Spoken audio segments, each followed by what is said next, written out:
আজকে আমি এমন একজন গেস্টকে পেয়েছি যাকে হয়তো আপনারা অনেকেই চিনবেন এবং কিংবা আজকে নতুন করে চিনবেন, কিংবা তার জীবন গল্পের মধ্য দিয়ে সে একটা অনন্য উচ্চতায় যাবে। তো আমি প্রথমে অনুরোধ করে নিচ্ছি সবাইকে যে পুরো গল্পটা একটু মনোযোগ দিয়ে সবাইকে শুনতে হবে। তো আমার অনুষ্ঠানের কিছু নিয়ম আছে। বারিশ, রাইট? বারিশ সেটা হলো যে কিছু ফর্মালিটিস আছে, যেমন নামটা নিজের মুখে বলতে হয়, পুরো নামটা, আদার্স যে ব্যাপারগুলো থাকে। তো প্রথমে আমি পুরো নামটা জানতে চাই আপনার কাছে। আমার নাম হচ্ছে বারিশ হক। বারিশ হক। তো নিকনেম হচ্ছে বারিশ। বারিশ মানে তো বৃষ্টি। জি। বৃষ্টি। কোথায় থাকেন আপনি? আমি উত্তরাতে থাকি, ঢাকার উত্তরাতে থাকেন। মানে জন্ম কি ঢাকাতেই হয়েছে? জি, স্থানীয়। ওকে। আর দেশের বাড়ি কোথায়?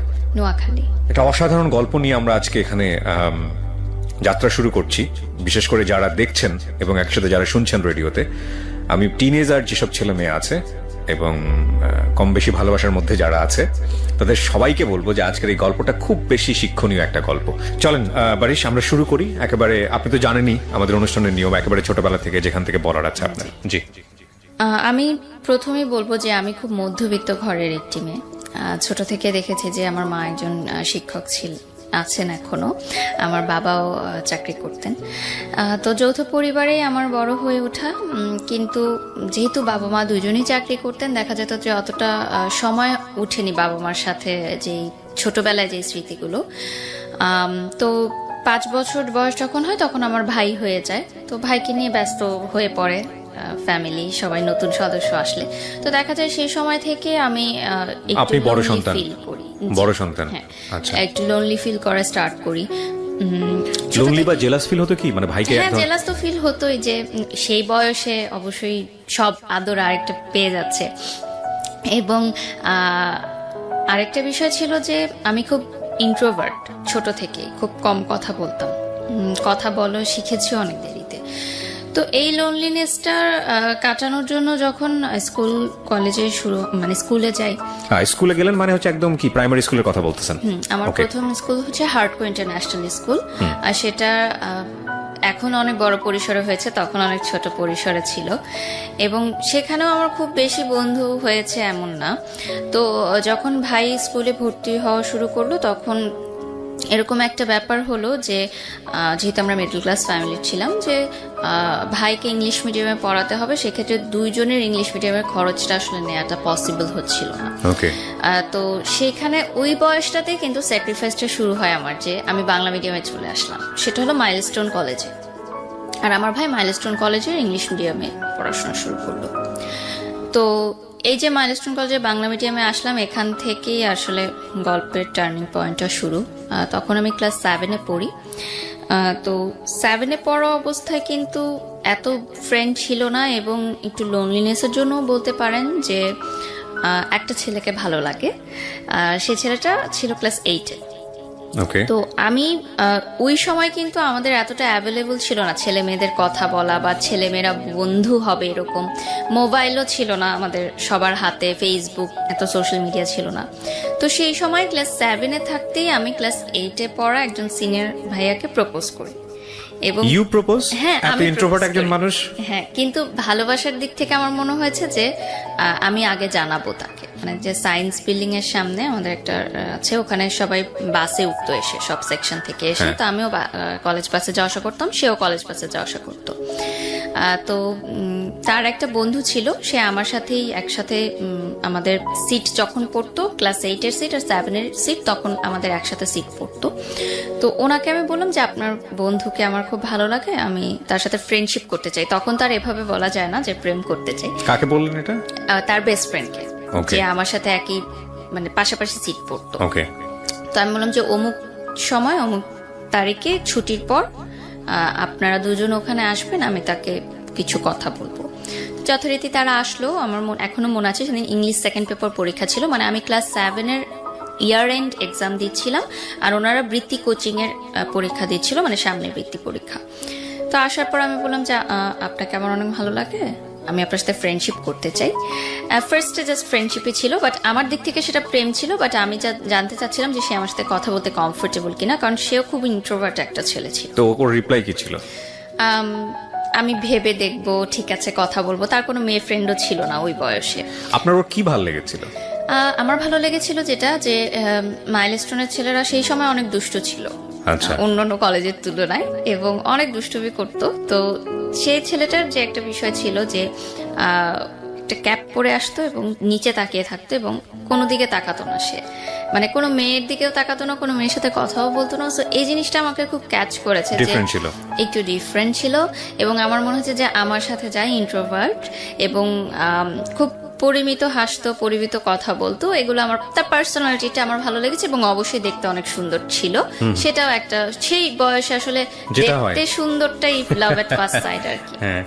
ইভেন আমি যখন তাকে প্রপোজ করি আমি জানতামও না তার নামটা কি, পরবর্তীতে আমি জানতে পেরেছি তার নাম কি, তার পরিচয় কি, everything। তো এভাবে কথা হতে থাকে। তখন কিন্তু মোবাইল ফোন যেহেতু ছিল না, টিএনটিতে আমরা প্রেম করতাম। তো কয়েক মাস লাগে তাকে আমার প্রেম ভালোবাসা এই জিনিসটা বোঝাতে। আপনি নিজেও তো বুঝতেন না। বুঝতাম না, কিন্তু ফ্রেন্ডশিপের চেয়ে যে একটু বেশি এটা ভালো লাগাটা, ভালোবাসাটা, এই বিষয়গুলো শেয়ার করা। তো একদিন কথা বলছিলাম এরকম ফোনে, আমার আরেকজন শুনলো, যেহেতু আমরা যৌথ পরিবারে ছিলাম, সে মাকে বললো যে এরকম আমি কথা বলি একজনের সাথে। তো বাসায় মারধর স্বাভাবিকভাবেই, ছেলের বাসায়ও ফোন দিল আমার বাসা থেকে। তো তারপর যেটা সিদ্ধান্ত হলো যে স্কুল থেকে আমাকে বললো যে যদি তুমি ক্লাস 8-এ অ্যাডমিশন নিতে চাও তোমার ফ্যামিলিকে ডাকতে হবে, যেহেতু এরকম একটা বিষয় জানাজানি হলো। এবং অন্য স্টুডেন্টরাও তখন গিয়ে বললো যে হ্যাঁ আমরা তো জানি ওদের মধ্যে এরকম প্রেম চলছে, মানে তখন কথা লাগায় এরকম হয় না, যে অন্যরাও এই কথাগুলো বললো। তো সে সময় আমার মনে হলো যে এই স্কুলে আমি আর পড়বো না। এবং ছেলেটার জন্য অনেক কষ্টকর ছিল যে ও বললো যে না আমি তোমার সাথে আর কথা বলবো না, আমাকে প্রচুর মানুষজন অনেক কথা জিজ্ঞাসা করছে, টিচাররা অনেক কথা জিজ্ঞাসা করছে, বাসায় সমস্যা, আমি সম্পর্ক রাখতে চাই না।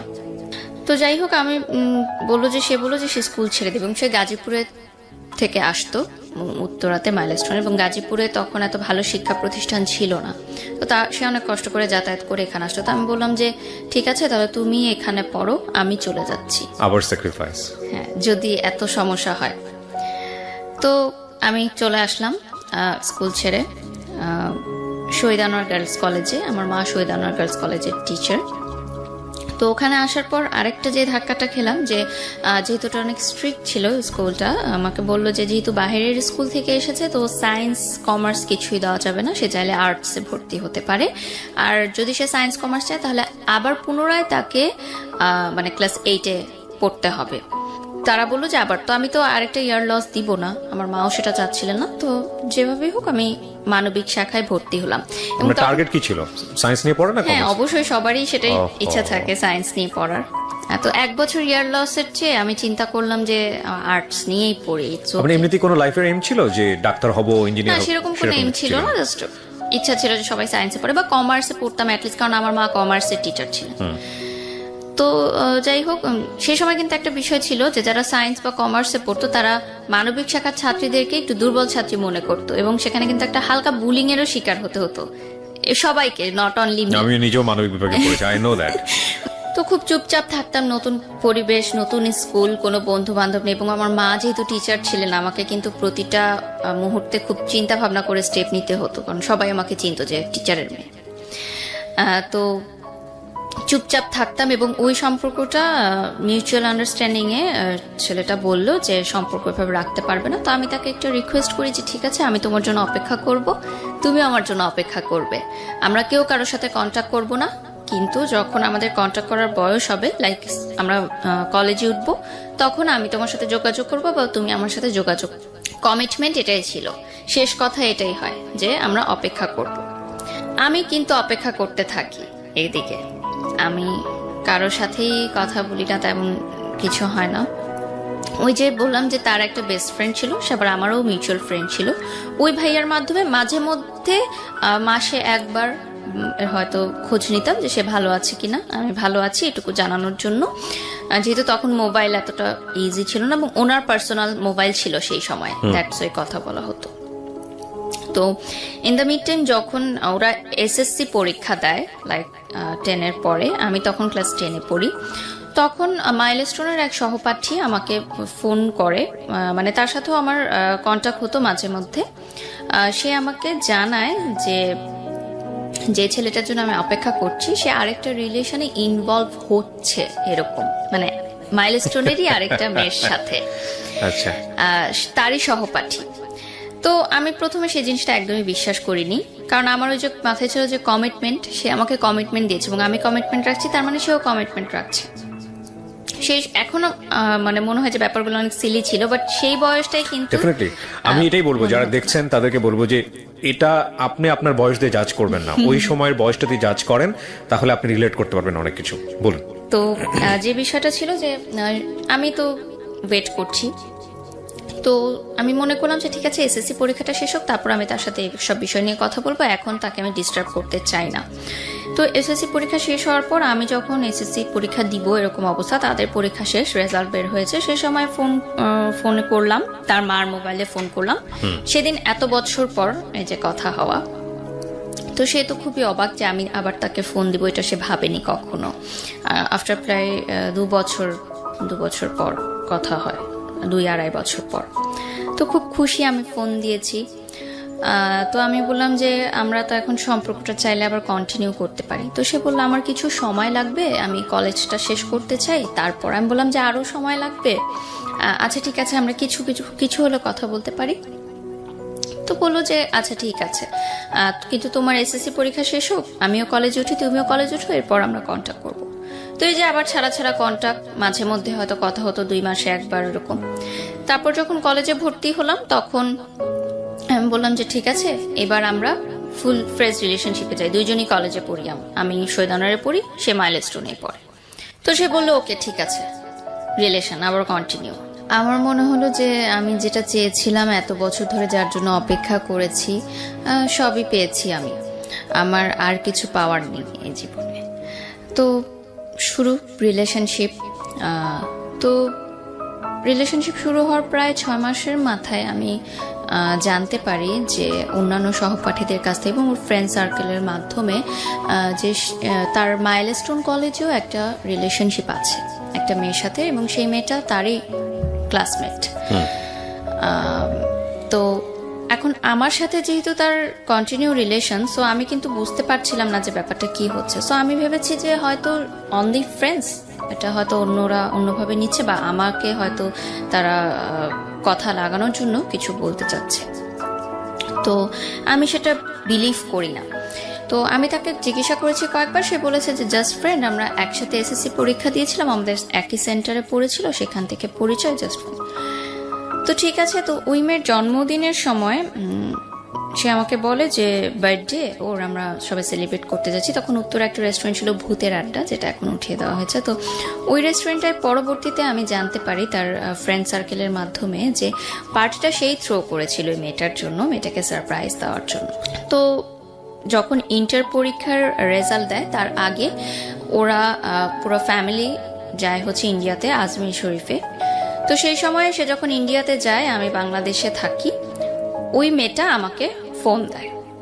ফোন দিয়ে সে আমাকে নানা আজে বাজে কথা বলে যে তার বয়ফ্রেন্ডের সাথে আমি কেন রিলেশন রেখেছি, আমি কেন তাকে ছাড়ছি না। আমি বললাম আমি তো এগুলোর কিছুই জানি না, এবং সে যেহেতু ইন্ডিয়া, আমি তার সাথে কন্ট্যাক্ট করতে পারছি না। তো এমন কোনো কথা নাই যে সে বললো না। এখানে আরেকটা ছোট বিষয় অ্যাড করতে চাই, আমার এসএসসি পরে যে 3 মাস গ্যাপ ছিল, তখন কিন্তু আমি নাচের স্কুলে ভর্তি হই, বুলবুল ললিতকলা একাডেমি বাফা। আমি ওখানে ক্লাস করতাম উত্তরা শাখাতে। তখন নাচটা শেখা ছিল শুধুমাত্র একটি সময়, মানে টাইম পাস করার জন্য। আর এমনিতে ভালো লাগতো ছোট থেকে নাচের প্রোগ্রাম দেখতে টেলিভিশনে, জাস্ট কিভাবে নাচটা করে এটা জানার জন্য, কালচারাল অ্যাক্টিভিটিসে পার্টিসিপেট করার জন্য, দ্যাটস ইট। এটাকে প্রফেশন হিসাবে নিব বা নাচ করব, টেলিভিশনে কাজ করব, এরকম মানে স্বপ্ন দেখিনি কখনো। কারণ আমার ওই ধ্যান ধারণা ছিল ওই ছেলেটাকে নিয়েই, আর বাকি সবকিছু আমার কাছে মনে হতো যে এক্সট্রা সবকিছু, ওইটাই আমার মেইন। তো ওই মেয়েটা আমাকে খুব মানে একটা কথা বলেছিল, সেটা আমার এখনো মনে পড়ে, যে আমাদের তখন স্কুলে, নাচের স্কুলে আমাদের সামনে একটা ছোট পার্ক ছিল, ওই পার্কে আমাদের গ্রুপ নাচ হতো তখন। তো ওই স্কুলে যারা যারা মানে নাচ শিখতো তারা সবাই গ্রুপে নাচ করতো। তখন সে আমাকে বলে যে তোর মূরত শুধু ওই পার্কে নাচ করার, তুই তো রাস্তার মেয়ে, এর বেশি তো কিছু করতে পারবি না। তো এই কথাটা না এখনো আমার খুব কানে বাজে, এই কথাটা আমি ভুলতে পারি না এখন পর্যন্ত, যে এত খারাপ খারাপ কথা আমাকে শুনতে হয়েছে সে সময়, যে আমি জানি না, আমি কিন্তু জানি না যে সে আরেকটা রিলেশনশিপে আছে। যদি আমি জানতাম তাহলে হয়তো আমি আগাতাম না। তো পরে যখন সে ইন্ডিয়া থেকে আসে, আমি ফোনের সবকিছু রেকর্ড করে রাখি, তখন কিন্তু কল রেকর্ড করা যেত, যে বাটন সিস্টেম যে ফোনগুলো ছিল ওটাতে কল রেকর্ড করে আমি তাকে শোনাই যে এই কথাগুলো আমাকে শোনানো হয়েছে এই মেয়েটাকে। তখন সে বলে মেয়েটা আমাকে জাস্ট পছন্দ করে, তোমাকে হয়তো এমনি কথাগুলো বলেছে, বাদ দাও, এগুলো সব ভুলে যাও। আর তার আর আমার দেখা হতো, বিষয়টা কিরকম যে রেস্টুরেন্টে তখন কিন্তু বসে প্রেম করা হতো না, দেখাও হতো এমন না, যে দূর থেকে দেখা হতো। আর সে বলতো যে আমি কাছে দেখা করব না, আমার প্রবলেম আছে কেউ দেখলে। আর তাদের ফ্যামিলি পলিটিক্যাল ব্যাকগ্রাউন্ড ছিল, সো ওকে অনেকে চিনতো, সো দেখলে কেউ প্রবলেম।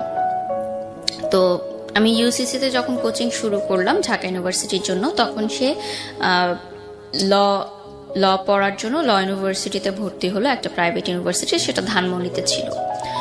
তো দেখাটা আমাদের কিভাবে হতো, আমি তার জন্য ধানমন্ডির বাসে উঠতাম, মানে সে গাজীপুর থেকে আসতো, আমি এয়ারপোর্ট থেকে উঠতাম, বাসটা ধানমন্ডি যেত, আমি খামার বাড়িতে নামতাম, এবং তখন কিন্তু ওয়ান ওয়ে ছিল রিক্সার, আমি খামার বাড়ি থেকে হেঁটে ফার্ম গেটে যেতাম ইউসিসিতে।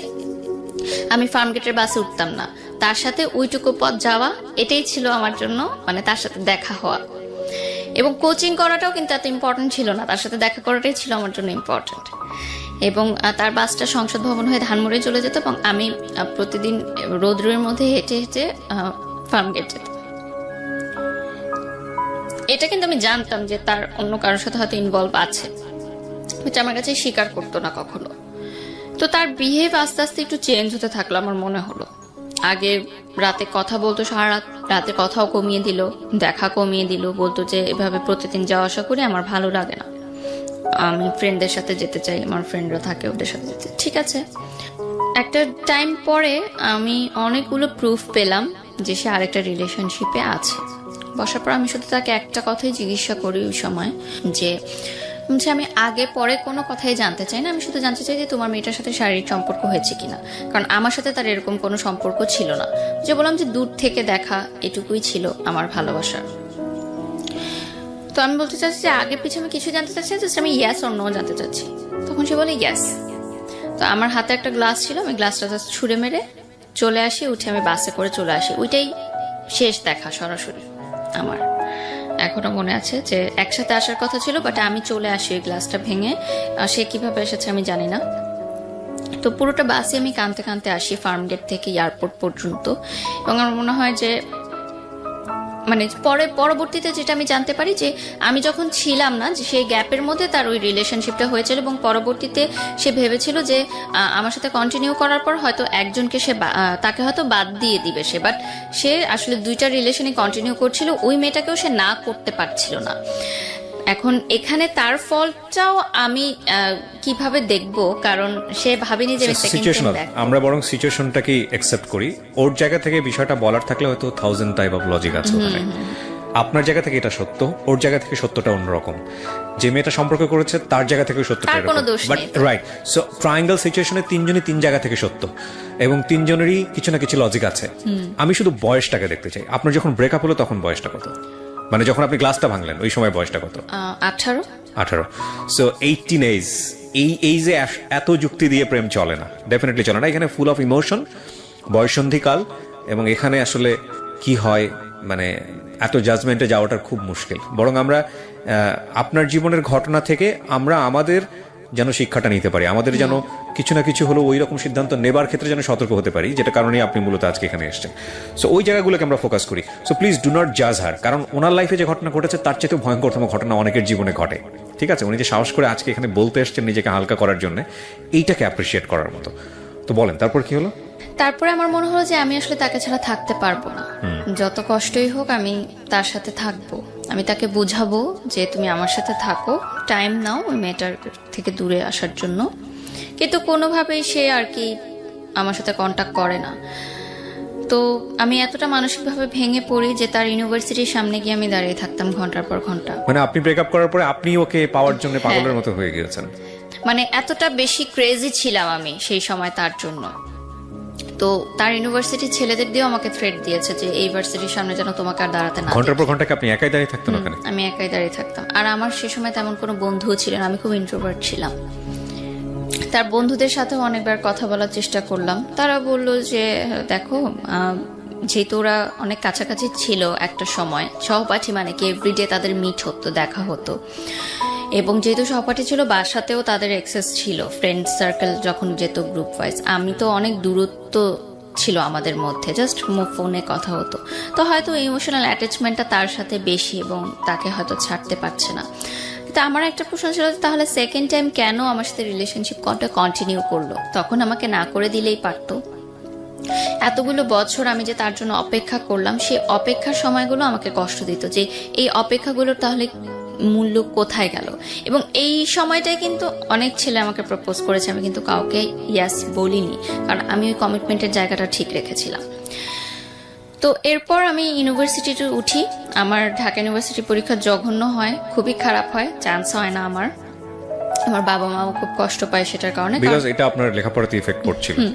আমি যখন ইন্টার পরীক্ষা দিই তখন আমার যখন প্রেম চলছিল, আমি কিন্তু ইন্টার সেকেন্ড ইয়ারে গোল্ডেন A+ পাই মানবিক শাখা থেকে, এবং ঢাকা বোর্ডে 22তম স্থান অধিকার করি, মানে মোট নাম্বারের দিক থেকে, মানে যোগ করে সব নাম্বার যোগ করে আমি 22তম হই, এবং মানবিক শাখা থেকে প্রথম মানে 22তম আমিই হই।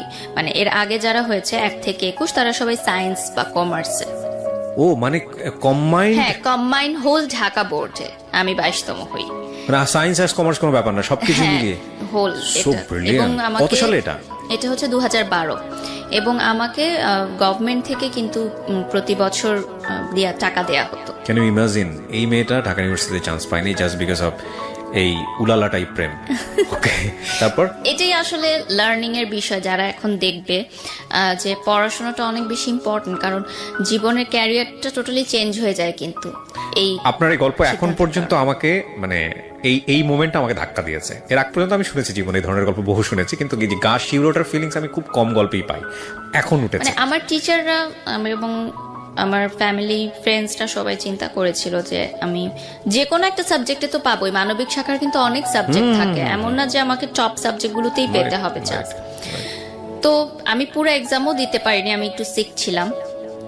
তো তারপর আমি ভর্তি হই ইন্ডিপেন্ডেন্ট ইউনিভার্সিটি বাংলাদেশ আইবিতে বসুন্ধরা শাখা, এবং ওখানে আমি ফুল স্কলারশিপ নিয়ে ভর্তি হই। মানে আমার কোনো কোন সাবজেক্টে পড়েন? আমি মিডিয়া এন্ড কমিউনিকেশনে ভর্তি হই, এবং আমার কোনো টিউশন ফি লাগতো না, ফুল ফ্রি। আমি প্রাইভেট ইউনিভার্সিটিতে পড়তাম, যেহেতু আমার রেজাল্টটা ভালো ছিল, যেহেতু আমি বলেছি আমি মিডল ক্লাস ফ্যামিলির মেয়ে, সো অবভিয়াসলি প্রাইভেট ইউনিভার্সিটির এত খরচ নেওয়াটা সম্ভব ছিল না। তো শুরু হয় আমার নতুন পড়াশোনা সবকিছু। তো সেই সময় আমার ফেসবুক নতুন, তো ফেসবুকে আমার একটা ছেলের সাথে পরিচয় হয়। সেই ছেলেটা তখন জব করে অলরেডি একটা গার্মেন্টস ফ্যাক্টরিতে, আমার চেয়ে প্রায় 14 বছরের বড়। তো যেহেতু আমার তেমন কোনো ফ্রেন্ড ছিল না, সো আমি তাকে কখনো দেখিনি, তার সাথে কথা বলতাম, জাস্ট শেয়ার করতাম যে আমার এরকম ব্রেকআপ হয়ে গেছে, আমার খুব খারাপ লাগছে, ছেলেরাই মনে হয় খারাপ, সব ছেলেরা খারাপ, এরকম আমি কথা বলতাম। তো এক সময় সে বলে যে আমি তোমার সাথে দেখা করতে চাই। তো দেখা করলাম, দেখলাম যে আমার চেয়ে অনেক সিনিয়র একটা ভদ্রলোক বলতে গেলে। তো আমার তার সাথে কথা বলতে ভালো লাগতো যে আমি কথাগুলো বলে হালকা হতে পারতাম। আর আমার তখনকার সেই সময় সমসাময়িক বান্ধবীরা সবাই কিন্তু প্রেম করছে, একদম চুটিয়ে প্রেম করছে। তো তাদের সাথে কিন্তু এই দুঃখের কথাগুলো কয়জন বা কতক্ষণ ধরেই বা শুনতে চায়, তারাও কিন্তু নিজেদের লাইফে ব্যস্ত, এবং দিনের পর দিন কিন্তু কেউ শুনতে চাবে না। তো তার সাথে আমি শেয়ারিং গুলা করতাম। স্টিল নাও কিন্তু আমার ফ্যামিলি জানে না যে আমার পার্সোনাল লাইফে কি হচ্ছে, স্টিল জানে না, না, তাদেরকে আমি একটুও বুঝতে দেইনি, কারণ আমি খুবই চাপা স্বভাবের ছিলাম ছোট থেকে। তো নাচের ক্লাসও চলছে, কন্টিনিউ নাচের ক্লাসের মতো চলছে, টুকটাক অনুষ্ঠান করছি। আমি বাংলাদেশ টেলিভিশনে আমার বিতর্ক করতাম, কুইজ প্রতিযোগিতা, এবং জাতীয় পর্যায়ে আমার বিভিন্ন পুরস্কারও আছে। সেটা 2008 থেকে বাংলাদেশ টেলিভিশনে করি। তো ইউনিভার্সিটিতে ওঠার পর আমার কিছু ফ্রেন্ড হয় ইউনিভার্সিটিতে প্রথম, তারা বুঝতে পারে যে আমি মেন্টালি ওকে না, মানে হঠাৎ কান্না করে ফেলি, হঠাৎ কোনো নিউ রিলেশনশিপ কাপলকে দেখলে আমার খুব খারাপ লাগে, যেটা হয় ব্রেকআপের পর, এবং তাকে আমি ভুলতে পারছিলাম না কোনোভাবেই। মানে আমার মনে হচ্ছিল যে জিনিসটা আমার, সেটা চোখের সামনে দিয়ে আরেকজন নিয়ে চলে যাচ্ছে, এটা আসলে মানা যায় না।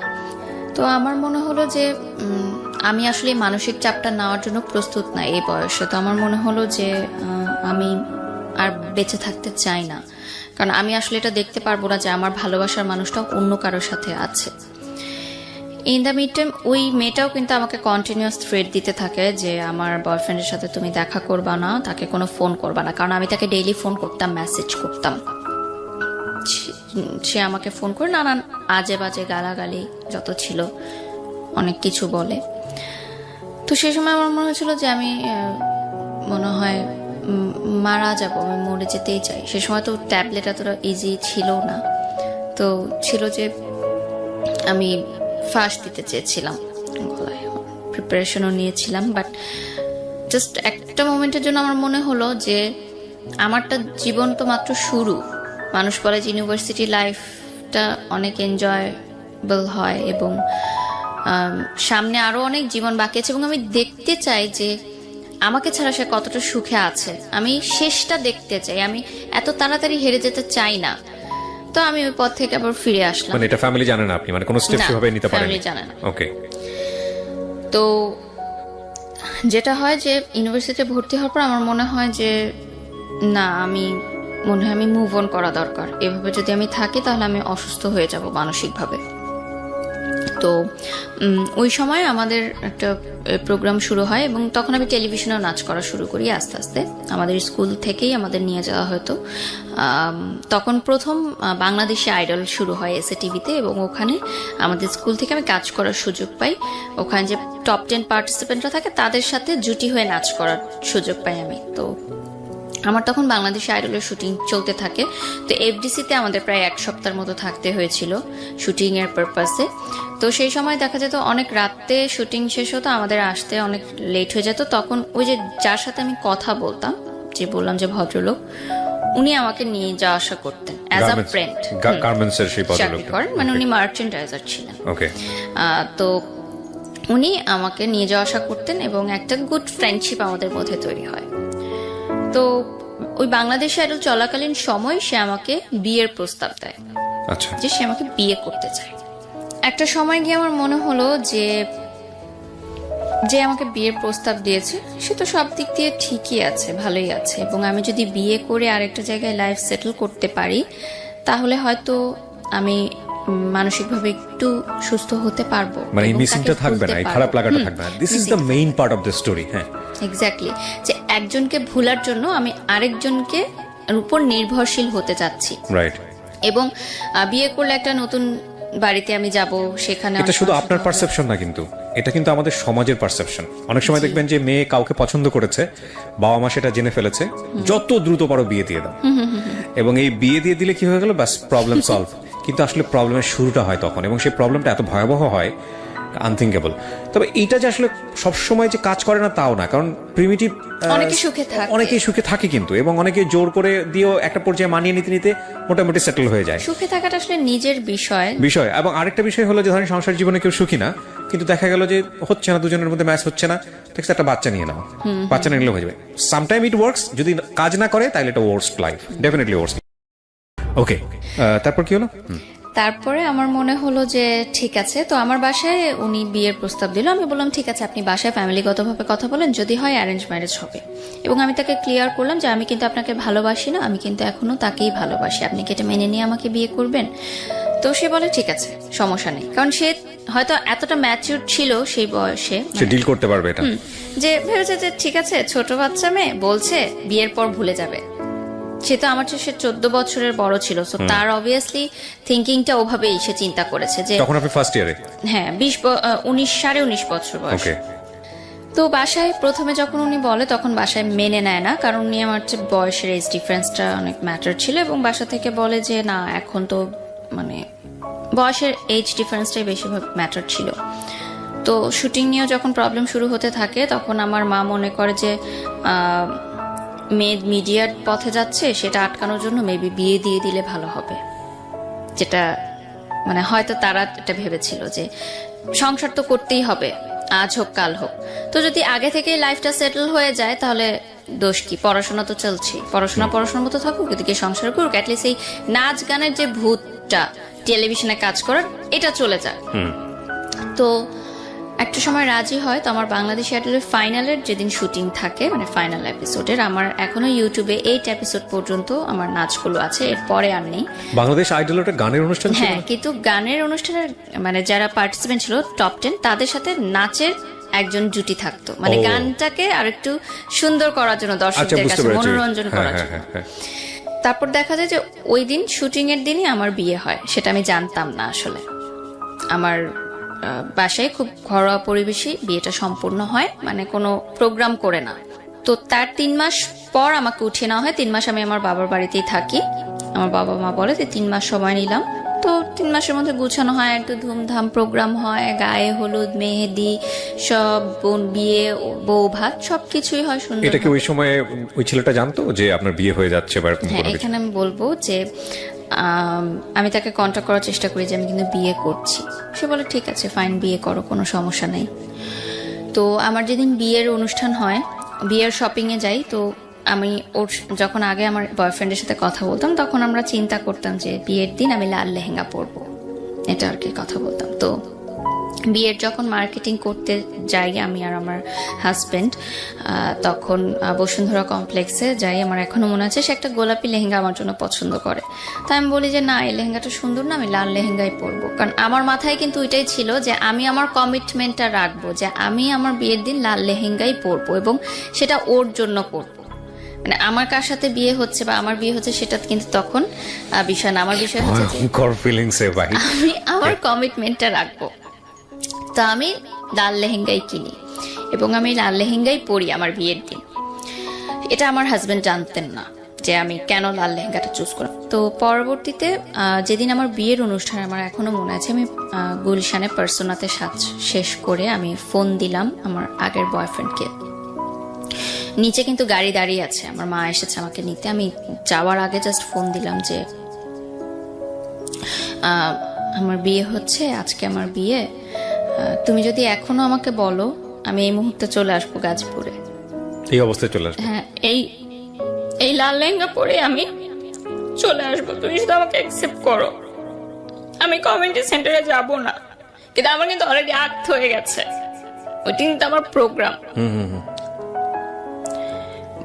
তারপর আমি বলি যে আমি সব ছেড়ে চলে আসবো। আমি মানে কিছু চিন্তা করি না যে আমার ফ্যামিলি কি ভাববে, বা এতগুলো মানুষ যারা আমার বিয়ের দাওয়াতে এসেছে তারা কি ভাববে, ভাবিনি। আমার মনে হয়েছে যে বিয়ে হয়ে গেলে তো আমি সারা জীবনের জন্য তাকে হারিয়ে ফেলবো, শেষ সুযোগটুকু নেই। তাহলে অ্যাটলিস্ট আমার বিয়ের পর আমি এটা ভাববো না যে আমি, মানে একটা আফসোস থাকবে যে আমি শেষবার ট্রাই করতাম, কিন্তু এখন যদি সে আমাকে নাও করে দেয় অ্যাটলিস্ট আমার আফসোস নাই, হ্যাঁ আমি ট্রাই করেছি, আমি তাকে পাইনি। তো সে বলে যে না, আমি পাগলামি করো না, তুমি কমিউনিটি সেন্টারে যাও, বিয়ে করো। সেদিনও আমি কান্না করেছি অনেক। তো যাই, যথারীতি আমার বিয়ের অনুষ্ঠান হয়, বউ ভাত হয়, সংসার শুরু করি। আমার সংসারে ছিলেন আমার যা, ননদ, ননাস, দেবর, মানে শ্বশুর শাশুড়ি ছিলেন না, কোনো মুরব্বী ছিলেন না। মুরব্বী বলতে তারাই ছিলেন। এবং এটাও একটা যে আমার হাজবেন্ডের প্রতি আমার ফিলিংসটা গ্রো করে, যে যেহেতু তার বাবা মা নেই, সে সবসময় বলতেন যে, মানে তার বাবা মার কবরস্থানে একবার আমাকে নিয়ে গেছিলেন দেখাতে, এবং সে বলেছিল যে এখানে আমি তোমাকে বলি যে আমি তোমাকে অনেক ভালোবাসি, আমার বাবা মাকে সাক্ষী রেখে বলছি। তো সেই জিনিসটা আমাকে অনেক বেশি ইমোশনালি অ্যাটাচ করে। সেই সময় কিন্তু আমার মনে হচ্ছে ঠিক আছে, বিয়ের পর নাচ পছন্দ করতো না আমার শ্বশুর বাড়ির ওনারা, খুবই কনজারভেটিভ ছিলেন, তারা বোরখা পরতেন। আমাকে হিজাব করতে কখনো ওনারা বাধ্য করেননি, কিন্তু নাচ করা যাবে না। তো আমার হাজব্যান্ডের কাছে আমি বললাম যে আমার তো নাচ অনেক পছন্দ, কি করব? সে বলছে ঠিক আছে, তুমি টেলিভিশনে বা মঞ্চে কোনো প্রোগ্রাম করতে পারো না, জাস্ট নাচের ক্লাসটা করো, কিন্তু সেটাও শ্বশুর বাড়িতে জানানোর দরকার নেই, সেটা তুমি আমার পারমিশন নিয়ে করো। তো আমি জাস্ট নাচের ক্লাস করতাম, বাট তখন এগুলো আমার কাছে কোনো ম্যাটার করতো না। তো আমার মনে হয়েছে যে আমার লাইফ হবে আর 10টা মেয়ের মধ্যেই আমার বিয়ে হয়ে গেছে, বাচ্চা হবে, একটা সংসার হবে, দ্যাটস ইট। মানে নাচ করব, মিডিয়ায় কাজ করব, সাজবো এগুলো কখনোই আমার মাথায় ছিল না। আপনি বলতেছেন আর আমি আপনার ওই ক্লাস 7 থেকে মানে এখন যতটুকু বলেছেন ততটুকু পর্যন্ত আমি মাথার মধ্যে আমি যোগ বিয়োগ করতেছি। আমার শুধু একটা জিনিস এসে বারবার বাড়ি দিচ্ছে মাথায়, যে একটা মেয়ে কি পরিমাণ ব্রিলিয়ান্ট হলে মানবিক বিভাগ থেকে সে এত ব্রিলিয়ান্ট রেজাল্ট করতে পারে এইচএসসিতে, এবং সেই মেয়েটার ফিউচার এই একটা রিলেশনশিপকে কেন্দ্র করে কত আপস অ্যান্ড ডাউন এবং জীবনটাকে কোথায় নিয়ে যাচ্ছে। Can you even imagine? আমার মনে হয় এই এপিসোডটাকে মানে সার্বজনীন এপিসোড করা উচিত। ক্লাস 5-6-এর পড়ুয়া বাচ্চা থেকে শুরু করে সবারই শোনা উচিত যে একটা ভুল সম্পর্ক বা ইমোশনালি আসলে ফল ইন হওয়া, এবং ফল ইন হলে কতটুকু হতে হয়, আর ফল ইন হলে হওয়া উচিত না হলে কোন পর্যন্ত নিতে হয়, সেটা ক্যারিয়ারের উপর আসলে কি হয়, শিক্ষার উপর আসলে কি হয়। That will be the best example ever. আজকের এপিসোডটা নিয়ে আমার এটাই বলতে ইচ্ছে করছে, কারণ আমি তো গেস করতে পারছি, এবং আমার মনে হয় আপনারাও গেস করতে পারছেন যে এরপরে কি শুনবেন আপনারা। তবে গেস করেন না, কারণ অনেক সারপ্রাইজ আপনাদের জন্য অপেক্ষা করছে। বলেন তারপর। আরেকটা বিষয় ছিল যে আমি অন্য সাবজেক্টেও পড়তে পারতাম। আমাকে আমার আইইউবি থেকে বলেছিল যে ল, ইকোনমিক্স, ইংলিশ পড়তে, কারণ কিন্তু তখন আমার মানসিকভাবে এতটা আমি ভেঙে পড়েছিলাম যে আমার মনে হচ্ছিল যে এই সাবজেক্টগুলো নিয়ে পড়াটা আমার জন্য অনেক ডিফিকাল্ট হবে। সো এই জন্য মিডিয়া অ্যান্ড কমিউনিকেশন সিলেক্ট করলাম, কারণ এখানে কিন্তু অনেক ক্রিয়েটিভ রাইটিংস থাকে এবং আমি আগে থেকেই খুব creative writings. With due respect, আমি আপনার ফ্যামিলিকে রেসপেক্ট করে কিছু কথা বলতে চাই। একটা যেটা হচ্ছে যে আপনি ইন্ট্রোভার্ট ছিলেন, শেয়ার করছেন না কারোর সঙ্গে, কিন্তু আপনার যেই পরিবর্তনগুলো, ক্যারিয়ারিস্টিক যে পরিবর্তনগুলো, এডুকেশনে যে পরিবর্তন আসতেছে, ধুমধাম করে যে ঘটনাগুলো ঘটে যাচ্ছে, এগুলো তো আপনার বাবা মার সামনেই ঘটছিল। তারা কেন স্টেপ নিচ্ছিল না? তারা কেন আপনার সঙ্গে বসে ফ্রি হচ্ছিল না যে বাবা তুমি শেয়ার করো আমার সঙ্গে কি হচ্ছে? এত ফ্রি না আমার ফ্যামিলি, কখনোই ছিল না এত free. That's your bad luck, definitely bad luck. হয়তো ওকে, হতে পারে। চলেন তারপর কি হলো? বিয়ে হলো। তো বিয়ের পর আমাকে চিটাগং নিয়ে যাওয়া হয়। আমার শ্বশুরবাড়ি চিটাগং ছিল। তো আমি না এত ফাস্ট সবকিছু হয়েছে, আমি না বুঝতে পারিনি যে বিয়েটা কি জিনিস বা কি হয়েছে আমার লাইফে, কি চেঞ্জটা এসেছে। তো আমার প্রথম তখন আমার ফিল হয়েছে যে যখন আমার বাসার সামনে দিয়ে গাড়িটা চলে যাচ্ছে চিটাগং এর উদ্দেশ্যে, তখন আমার বুকে একটা মোচড় লাগে যে আমি তো আমার বাসায় ঢুকছি না, আমি কেন অন্য কোথাও চলে যাচ্ছি, ওই গলিতে ঢুকছি না, আমি সোজা কেন চলে যাচ্ছি। মানে আমার মনে হচ্ছে যে আমি এটা কি করলাম। মানে তখন আমি ফার্স্ট বুঝতে পেরেছি যে আমার লাইফ চেঞ্জ হয়ে গেছে। তো চিটাগং যাওয়ার পর আমাদের ভালো সময় কাটে, কিন্তু একটা বিষয় যে তার পরিবার আমাকে কিন্তু মেনে নেয়নি কখনো। কিন্তু তার মানে আমার হাজবেন্ডের ফ্যামিলি, মানে আমার শ্বশুরবাড়ি চেয়েছিল যে তাদের পছন্দের কোনো মেয়ের সাথেই তার বিয়েটা হোক, এবং তাদের ফ্যামিলিতে এরকম মানে প্রাইভেট ইউনিভার্সিটিতে পড়াশোনা করে, নাচ করে, হিজাব পরে না, এরকম মেয়ে আসলে তারা কখনোই মানে তাদের পছন্দনীয় ছিল না। তাদের পছন্দ ছিল যে এরকম ইন্টার পাস করা কোনো মেয়ে ঘরে থাকবে, ঘরের কাজ করবে, হিজাব পরবে, বোরখা পরবে, আরো 10টা ফ্যামিলি যেরকম চিন্তা করে মিডল ক্লাস ফ্যামিলি, তাদের পার্সপেক্টিভ থেকে ইটস ওকে। তো একটা সময় গিয়ে পর আমার শ্বশুরবাড়ি থেকে জানাজানি হলো যে আমি নাচের ক্লাস কন্টিনিউ করছি। তো সেখানে আমার জামাইকে বলা হলো যে নাচের ক্লাস সে কন্টিনিউ করতে পারবে না। তো আমার হাজব্যান্ড বললো যে নাচ করা যাবে না, ক্লাসও করা যাবে না, তো বন্ধ, আমার নাচ ওখানেই শেষ। বলে আসলাম বাফায় যে আমি আর আসতে পারবো না স্যার ক্লাস থেকে। আমার গুরুজির কথা এখানে আমি স্মরণ করবো, শ্রদ্ধেয় আমিরুল মনি স্যার। উনি আমাকে যথেষ্ট সাপোর্ট করেছেন সব সময়, মানে একদম প্রথম থেকে। মানে নাচের জীবনটা আমার এতটা কষ্ট ছিল যে শেখার চেষ্টা থাকলেও আমার এত বাধা এসেছে যে আমি পরিপূর্ণভাবে শিক্ষাটা নিতে পারিনি নাচের ব্যাপারে। মানে অনেক কিছু এখনো আমি তাল লয়গুলো ক্যাচ করতে পারি না, বাধা হয়ে তো আমার শিক্ষাটা হয়েছে। তো আমার যখন নাচ নিয়ে বাসায় প্রবলেম হচ্ছিল, তখন কিন্তু আমাকে বাসা থেকে, মানে বিয়ের আগের কথা বলছি, আমি এটা অ্যাড করছি, যে তখন কিন্তু আমাকে অফ করে দেওয়া হয়েছিল নাচের প্রোগ্রামটা, অফ করে দেওয়া হয়েছিল নাচের ক্লাসটা। তখন আমি বাসায় না জানিয়ে নাচের ক্লাস করতে যেতাম, এবং আমার টিফিনের টাকা বাঁচিয়ে আমি বাফার 300 টাকা ছিল তখন বেতন, সে 300 টাকা দিতাম। আমি না খেয়ে থাকতাম, টিফিনের জন্য আমাদের যে টাকাটা দিত ওটা আমি বাঁচিয়ে রাখতাম নাচের ক্লাসের বেতনটা দেওয়ার জন্য। তো আমি যখন আমার ইন্টার পরীক্ষার আগের কথা বলছি, যে এসএসসিতে আমার রেজাল্ট অনেক খারাপ হয় ওই রিলেশনশিপের কারণে। তো ইন্টার সেকেন্ড ইয়ারের আগে আমার ফ্যামিলি থেকে বলে যে নাচটা এখন অফ রাখো, কারণ তোমার সামনে বোর্ড পরীক্ষা। বাট তখন আমি নাচটা কন্টিনিউ রাখি এবং আমি মানে কলেজ ড্রেস পরে আমি নাচের ক্লাসে যেতাম, মানে প্রাইভেট পড়ার নাম দিয়ে মিথ্যা কথা বলে যেতাম। তখন আমার গুরুজি আমাকে বলেছিলেন যে তুমি একদিন অনেক বড় কিছু করতে পারবা।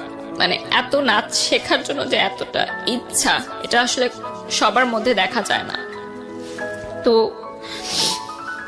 ওই সময় যখন আমার নাচটা বন্ধ হয়ে গেল, তখন আমার গুরুজি বললেন যে ঠিক আছে, সমস্যা নাই, বিয়ে হয়েছে, সংসার করো, পরে কখনো নাচ শেখা আবার শুরু করো, নাচ শেখার তো কোনো বয়সের শেষ নাই, বাট হাজবেন্ড যেটা বলে সেটা শোনা উচিত। তো শেষ হয়ে গেল আমার নাচের লাইফ, শুধুমাত্র পড়াশোনা। তো একটা সময় গিয়ে দেখা গেল যে আমি অ্যাক্সিডেন্টলি কনসেপ্ট করি বিয়ের পরই। তো কনসেপ্ট করার পর আমার মা বিয়ের আগেই বলে দিয়েছিল যে আমি বিয়ে দিচ্ছি তোমাকে, মানে আমার মেয়ের সাথে, কিন্তু আমার মেয়ের পড়াশোনায় কোনো হ্যাম্পার হওয়া যাবে না। যখন আমি দেখলাম যে আমি কনসেপ্ট করেছি অ্যাক্সিডেন্টলি, তখন আমার হাজবেন্ড বলল যে এখন যদি আমি মানে কনসেপ্ট করি তাহলে তো আমার সেমিস্টারটা ড্রপ করবে, তার মানে আমার পড়াশোনা কিন্তু একদমই স্টপ হয়ে যাচ্ছে। তো উনি ডিসাইড করলেন যে আমরা বাচ্চাটা রাখবো না। এটা আমার সিদ্ধান্ত ছিল না, কারণ ওই সময় আমি কিন্তু ইমোশনাল ছিলাম এবং আমি কিন্তু রাখতে চেয়েছিলাম বাচ্চাটা। তো সে বললো যে আমরা এটা নিব না, কারণ তোমার মা আমাকে অনেক আশা করে তোমাকে দিয়েছে, তো আমি যদি এখন তার কথাটা না রাখি এটা ভালো দেখায় না, আর আমি এখনো প্রিপেয়ার্ড না। তো ওই বয়সে যখন আমি ফার্স্ট প্রেগনেন্ট হলাম, সেদিন থেকে প্রথম আমি আমার এক্স বয়ফ্রেন্ডকে ফোন দেওয়াটা অফ করে দিই। আচ্ছা। কারণ আমার ভেতরে একটা অন্যরকম একটা ফিলিংস কাজ করা শুরু করে। মানে কিছুদিন, জাস্ট এক সপ্তাহ আমরা সময় নিয়েছিলাম ভাবার যে আমরা এটা কি করব, মানে আমরা কি মেন্টালি প্রিপেয়ার্ড এই বেবিটার জন্য নাকি না। তো সেই এক সপ্তাহের মধ্যে আমার মানসিকতা টোটালি চেঞ্জ হয়ে যায় যে না, আমার লাইফ চেঞ্জ হয়ে গেছে, আমি আরেকজনের বাচ্চার মা হচ্ছি, সো আমি তাকে ফোন দিব না আর, এটা তাহলে আমার বাচ্চার সাথে অন্যায় করা হবে। সেদিন থেকে আমি ডিসিশন নেই যে আমি তার সাথে আর কোনো কন্ট্যাক্ট করব না, এবং আমি কন্ট্যাক্ট করিও না, টোটালি অফ করে দিই। তো আমার হাজব্যান্ড একটু রাগে ছিলেন প্রথম থেকেই, অফিসের প্রেশারে থাকতেন, এই জন্য হয়তো রাগ করতেন। তো আমি একদিন প্রথম বলি যে আমাদের ইউনিভার্সিটি তখন ফ্ল্যাশ মবের একটা ট্রেন্ড শুরু হয়। তো ফ্ল্যাশ মবে আমাকে, যেহেতু আমি নাচ করতাম, এটা জানতো ইউনিভার্সিটিতে অনেকে, তো তারা বলে যে ফ্ল্যাশ মবে আমি সামনে দাঁড়াবো, আমার একটা অ্যাক্ট করতে হবে।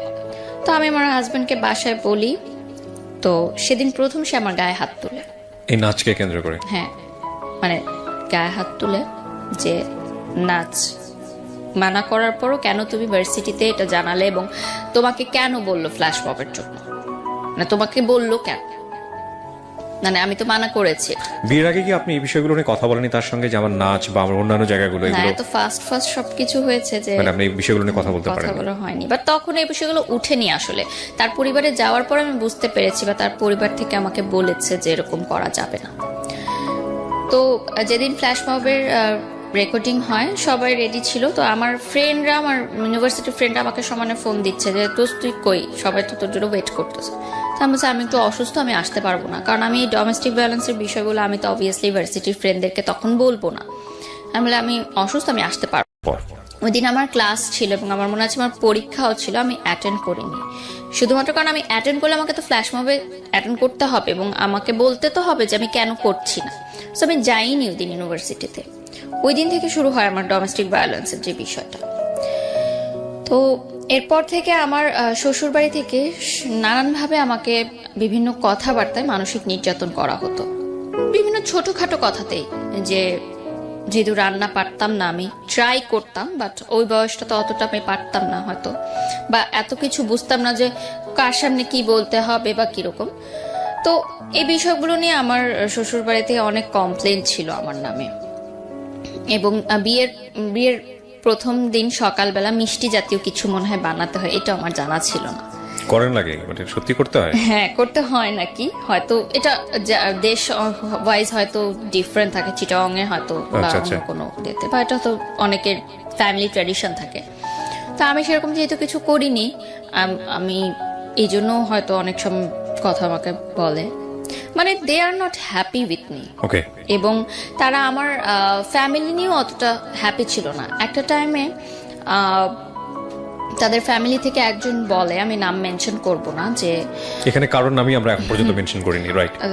ইনলস থেকে একজন বলে যে আমার ফ্যামিলি থেকে তো তারা যে সম্পত্তি আছে আমার নামে বা কিছু যদি দেয়, তো সেটাতে তো আমার হাজব্যান্ড একটা বিজনেস করতে পারে, কেন সেটা দিচ্ছে না? মানে তারা চাইলেই তো তাদের জামাইকে অ্যাফোর্ড করতে পারে। যদিও আমার ফ্যামিলি মিডল ক্লাস ছিল, তারপরও যে সম্পত্তিগুলো থাকে জমি জমা আসলে বিষয়। তো এই বিষয়টা আমি আমার ফ্যামিলিতে জানাই এবং আমার ফ্যামিলি সেটা মানে বলে যে এটা তো ঠিক না যেটা তারা বলছে আমাকে। তো যাই হোক, এই টাইমের মধ্যেই আমার হাজবেন্ড ফার্স্ট স্ট্রোক করে। স্ট্রোক করে? হ্যাঁ, মাইল্ড স্ট্রোক করে। এটা একটা মানে কাজের প্রেশারেই হতে পারে বা ফ্যামিলির প্রেশারেও হতে পারে। হ্যাঁ, আমার সাথে কোনো সমস্যার কারণে না, মানে কোনো ঝামেলার কারণে না। সুস্থ মানুষ ছিল, হঠাৎ রাতে মানে তার হাই প্রেশার ছিল অনেক, এটার কারণে হতো। তো ইউনাইটেড হসপিটালে তাকে নিয়ে যাওয়া হয় এবং সেদিন সে আমার বাসাতেই ছিল, মানে আমার মায়ের বাসাতেই ছিল। আমরা নিয়ে যাই তাকে হসপিটালে। তো আইসিইউতে সে ছিল 2 রাত। তো সেই বয়সে আসলে এত কিছু বুঝে ওঠার আগেই মানে এরকম ছিল যে সে বেঁচে ফিরবে কি না জানি না। আইসিইউতে গেলে যেটা হয় আর কি, এবং স্ট্রোক করেছে সে, এবং খুব ভালোভাবে।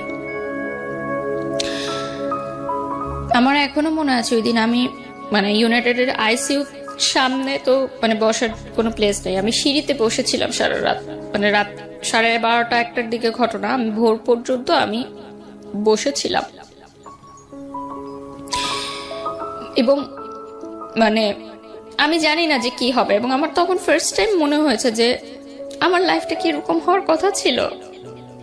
আমার সাথে যে ফ্রেন্ডরা তারাও এখন ফুচকা খাচ্ছে, প্রেম করছে, মুভি দেখতে যাচ্ছে, গান শিখছে, ফ্রেন্ডদের সাথে হ্যাং আউট করছে, সুন্দর সুন্দর কাপড় পরছে। আমি আইসিইউর সামনে এইভাবে বসে আছি। এটা তো আমার লাইফ হওয়ার কথা ছিল না। আমি তো আমার লাইফটাকে এভাবে দেখতে চাইনি,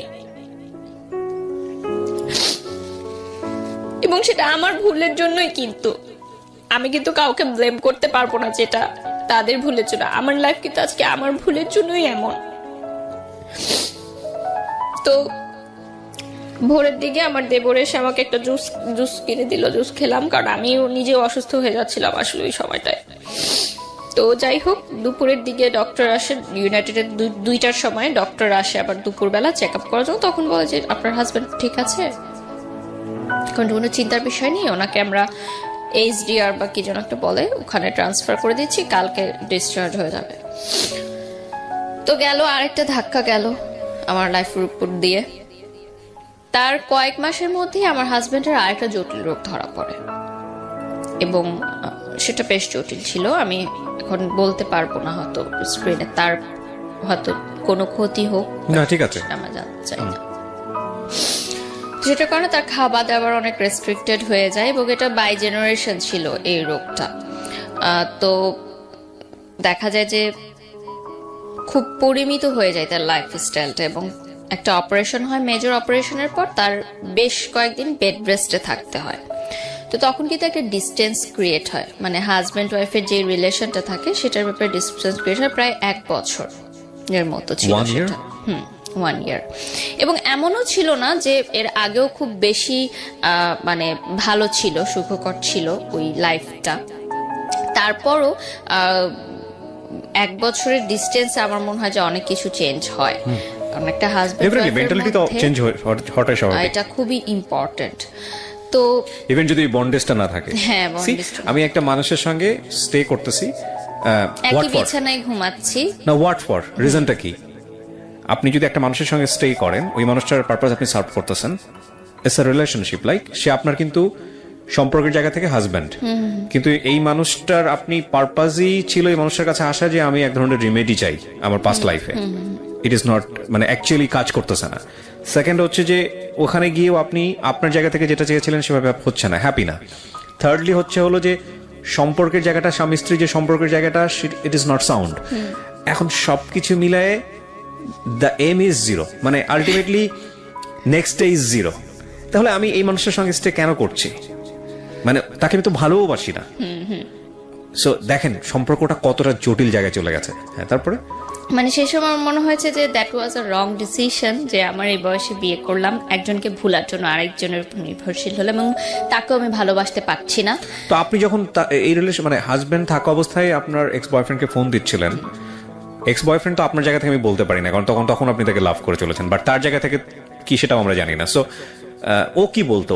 ও কি বলতো যে তুমি সংসার করো ঠিক মতো? হ্যাঁ, এটাই বলতো। বা ও বলতো না যে ব্যাক করো বা এরকম না, কোনো না, কিছু? কখনোই না। তখন ওর সাথে ওই মেয়েটার সম্পর্ক কি কেমন এখানে চলছিল? একটা টুইস্ট আছে, যে মেয়েটার কারণে আমাকে ছেড়ে গেছিল, আমার বিয়ের পরপরই সেই মেয়েটা একটা প্রবাসী ছেলেকে বিয়ে করে মানে বিদেশে চলে যায়। তারপরেও এই ছেলেটা আপনার বিয়ের পরে আপনাকে আর কোনো প্রকার মানে সে কখনো কল করতো না? না, তার জায়গাতে সে কিন্তু আমার সেও কাছে কিন্তু কষ্ট পেয়েছে। হ্যাঁ কষ্ট তার পেয়েছে, বাট relation break up কিন্তু হওয়ার আপনার ধরেন এই কষ্টের জায়গাটা থেকে কিছুটা রেমেডি চাইলে আপনাকে নক দিতে পারতো, advantage নিতে পারতো। কিন্তু সে সেটা নেয়নি। কারণ তখনও কিন্তু আমি উইক ছিলাম ইমোশনালি তার জন্য, বাট সে চেয়েছে যে আমার সংসারটা নষ্ট না হোক। ডেফিনেটলি অনেক শেখার আছে আজকের এই গল্প থেকে, বিলিভ মি। বলেন তারপর। তারপরে যেটা হয় যে ওই বয়সটায় না এত কিছু আমি বুঝতাম না যে হার্টের পেশেন্টকে কিভাবে ট্রিট করতে হয়, বা এই ধরনের জটিল রোগের পেশেন্টকে কিভাবে ট্রিট করতে হয়। তো যাই হোক, তারপর একটা সময় সিদ্ধান্ত হলো যে আমরা আলাদা থাকবো, মানে আমার ভাসুরের বাসায় একসাথে না থেকে আমরা আলাদা থাকবো, কারণ ওখানে রুমেরও সংকট ছিল এবং তার ছেলেমেয়েরা বড় হয়ে যাচ্ছিল, আমার হাজবেন্ডের এরকম প্রবলেম ছিল, জটিল রোগ ছিল। তো আমরা চেঞ্জ করে নতুন বাসা নিব। তখন আমার হাজবেন্ড বলে যে একা কোনো বাসায় তোমাকে রেখে আমি মানে অফিসে যাব, সেটা আমার জন্য টেনশন হয়। তো আমার মায়ের বাড়িতেই আমরা একটা ফ্ল্যাটে ভাড়া থাকতাম, বাট আমার মা বাবা কখনোই সে ভাড়াটা নেননি। মানে এলাকার মানুষ হয়তো বুঝতো যে ঘর জামাই, কিন্তু আসলে সেটা না।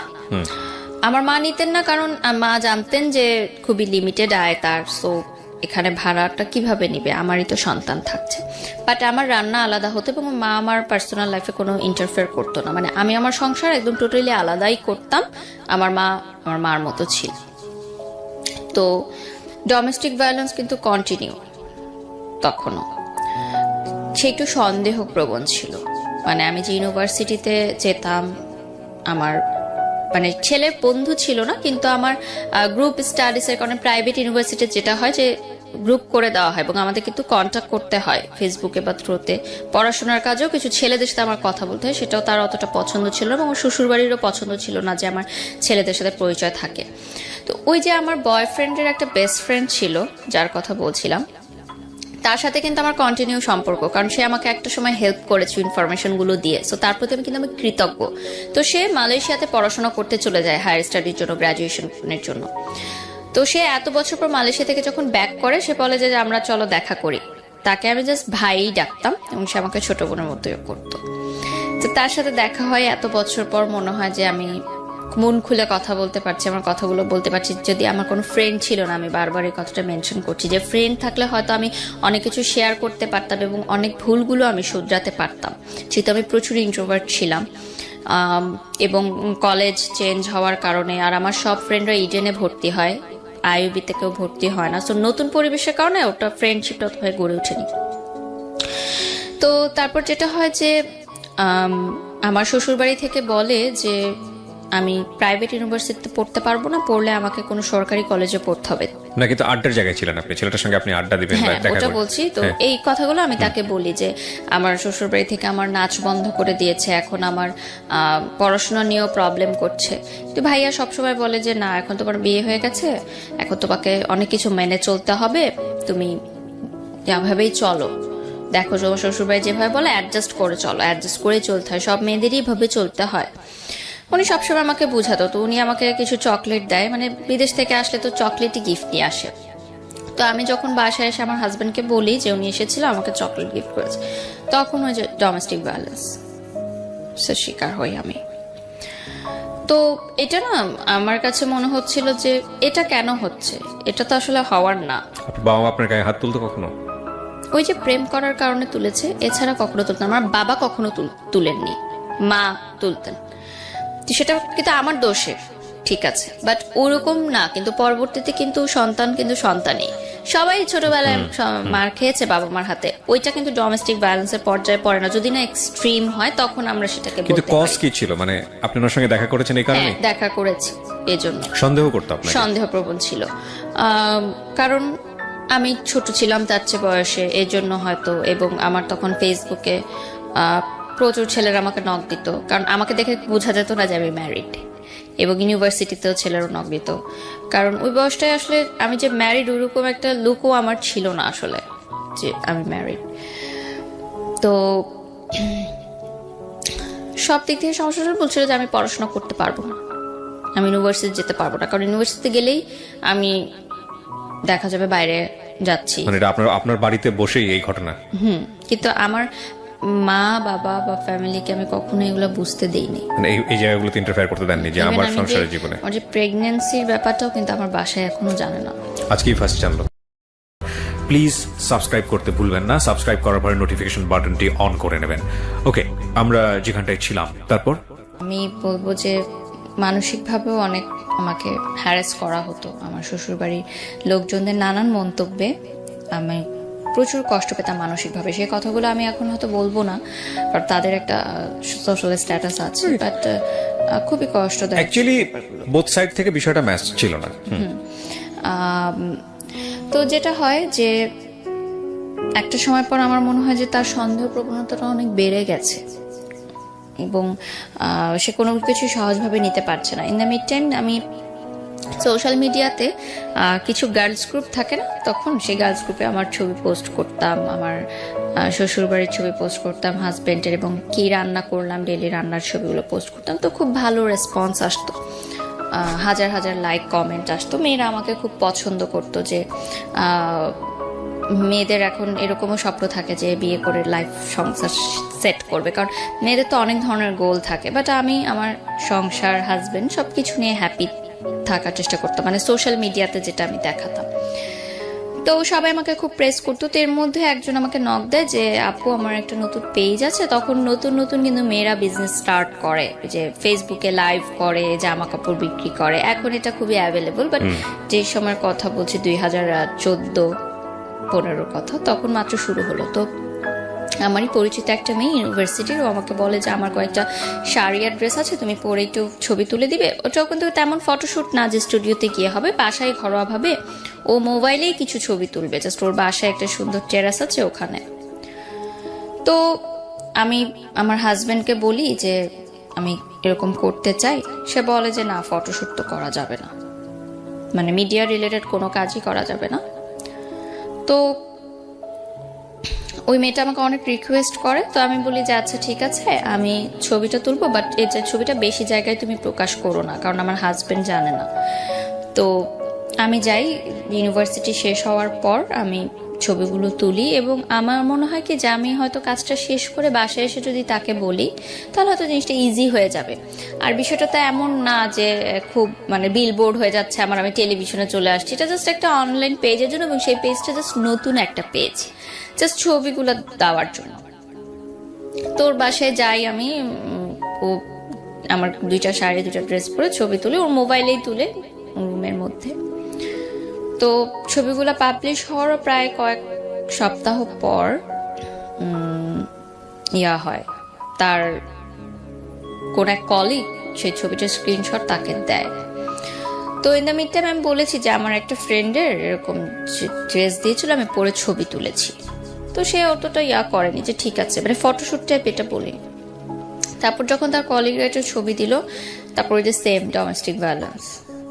তো আমার কথা হচ্ছে যে আমি তো খারাপ কিছু করিনি, আমি তো অন্যায় কিছু করিনি, আর আমাকে কেন এরকম মানে ফেস করতে হবে? সবই তো আমি স্যাক্রিফাইস করলাম, সবই তো করলাম, নাচটাও ছেড়ে দিলাম, তাহলে কেন এই ছোট ছোট বিষয়গুলো আমাকে দেওয়া হচ্ছে? ইন্টারেস্টিং না বিষয়টা, মানে সে প্রথম কথা হচ্ছে মানে আপনার জায়গা থেকে আপনি যেভাবে বলছেন যে সমস্ত কিছু জেনে শুনেই আপনাকে বিয়েটা করেছে, 1। 2 নম্বর হচ্ছে যে আলটিমেটলি আপনি যেটা বললেন যে 14 বছর বয়সের ডিফারেন্স ছিল, সো আপনাকে সে কোনো না কোনোভাবে হ্যান্ডেল করতে পারবে এই সিচুয়েশনগুলোতে। সেখানে আপনাকে আমার যেটা মনে হয় খুব কমন সেন্সের জায়গা থেকে ফুল লিবার্টি দিয়ে ধীরে ধীরে বুঝিয়ে তার মতো করে গড়ে নেয়া, সেই জায়গাটা না করে বরং ইম্পোজ করছে, হ্যাঁ, এবং চাপাচাপি করছে, তখন তো আর বিষয়টা মানে কষ্টটা আরো বেড়ে যাওয়ার কথা, তাই না, সব দিক থেকেই। একদিন এরকম হচ্ছিল। তো আমার মা সামহাও এই ফ্ল্যাটে আসে হয়তো আমাদেরকে ডাকতে, তো গেটটা খোলা ছিল, তো সে দেখে যে আমার হাজব্যান্ড এটা করছে, গায়ে হাত তুলছে। ওই দিনই আর কি সেপারেশনটা হয় আমাদের। ও, আমার মা বলে যে হোয়াট ইজ দিস, মানে ওইটা ওই দিন আমার ফার্স্ট আমার মা দেখে যে এগুলো হচ্ছে ঘরের ভিতর, বাট সে জানে না। তো আমার মা বলে যে তুমি বের হয়ে যাও বাসা থেকে। মানে স্বাভাবিকভাবে একটা মা কখনোই এটা দেখতে পারবে না যে তার সন্তান এরকম কিছু একটা হ্যারাসের শিকার হচ্ছে, সে বলতে পারছে না। তো আমার হাজবেন্ড বলে যে সংসার করবো না, তো চলে যায়। সেদিন প্রথম সেপারেশনটা শুরু হয়, মানে রোজার আগ দিয়ে এই ঘটনাটা। তো আমি ভাবি যে ঠিক আছে, রাগ হয়েছে, আবার ফিরে আসবে। তখনও পর্যন্ত কিন্তু ডিভোর্স বা সেপারেশন এই ধরনের কোনো কিছুই আমার মাথায় নেই, আমার ফ্যামিলির মাথায় নেই, কারণ বিয়ে হয়ে গেছে তো হয়ে গেছে। এখানে আর কোনো সেকেন্ড থটস নাই।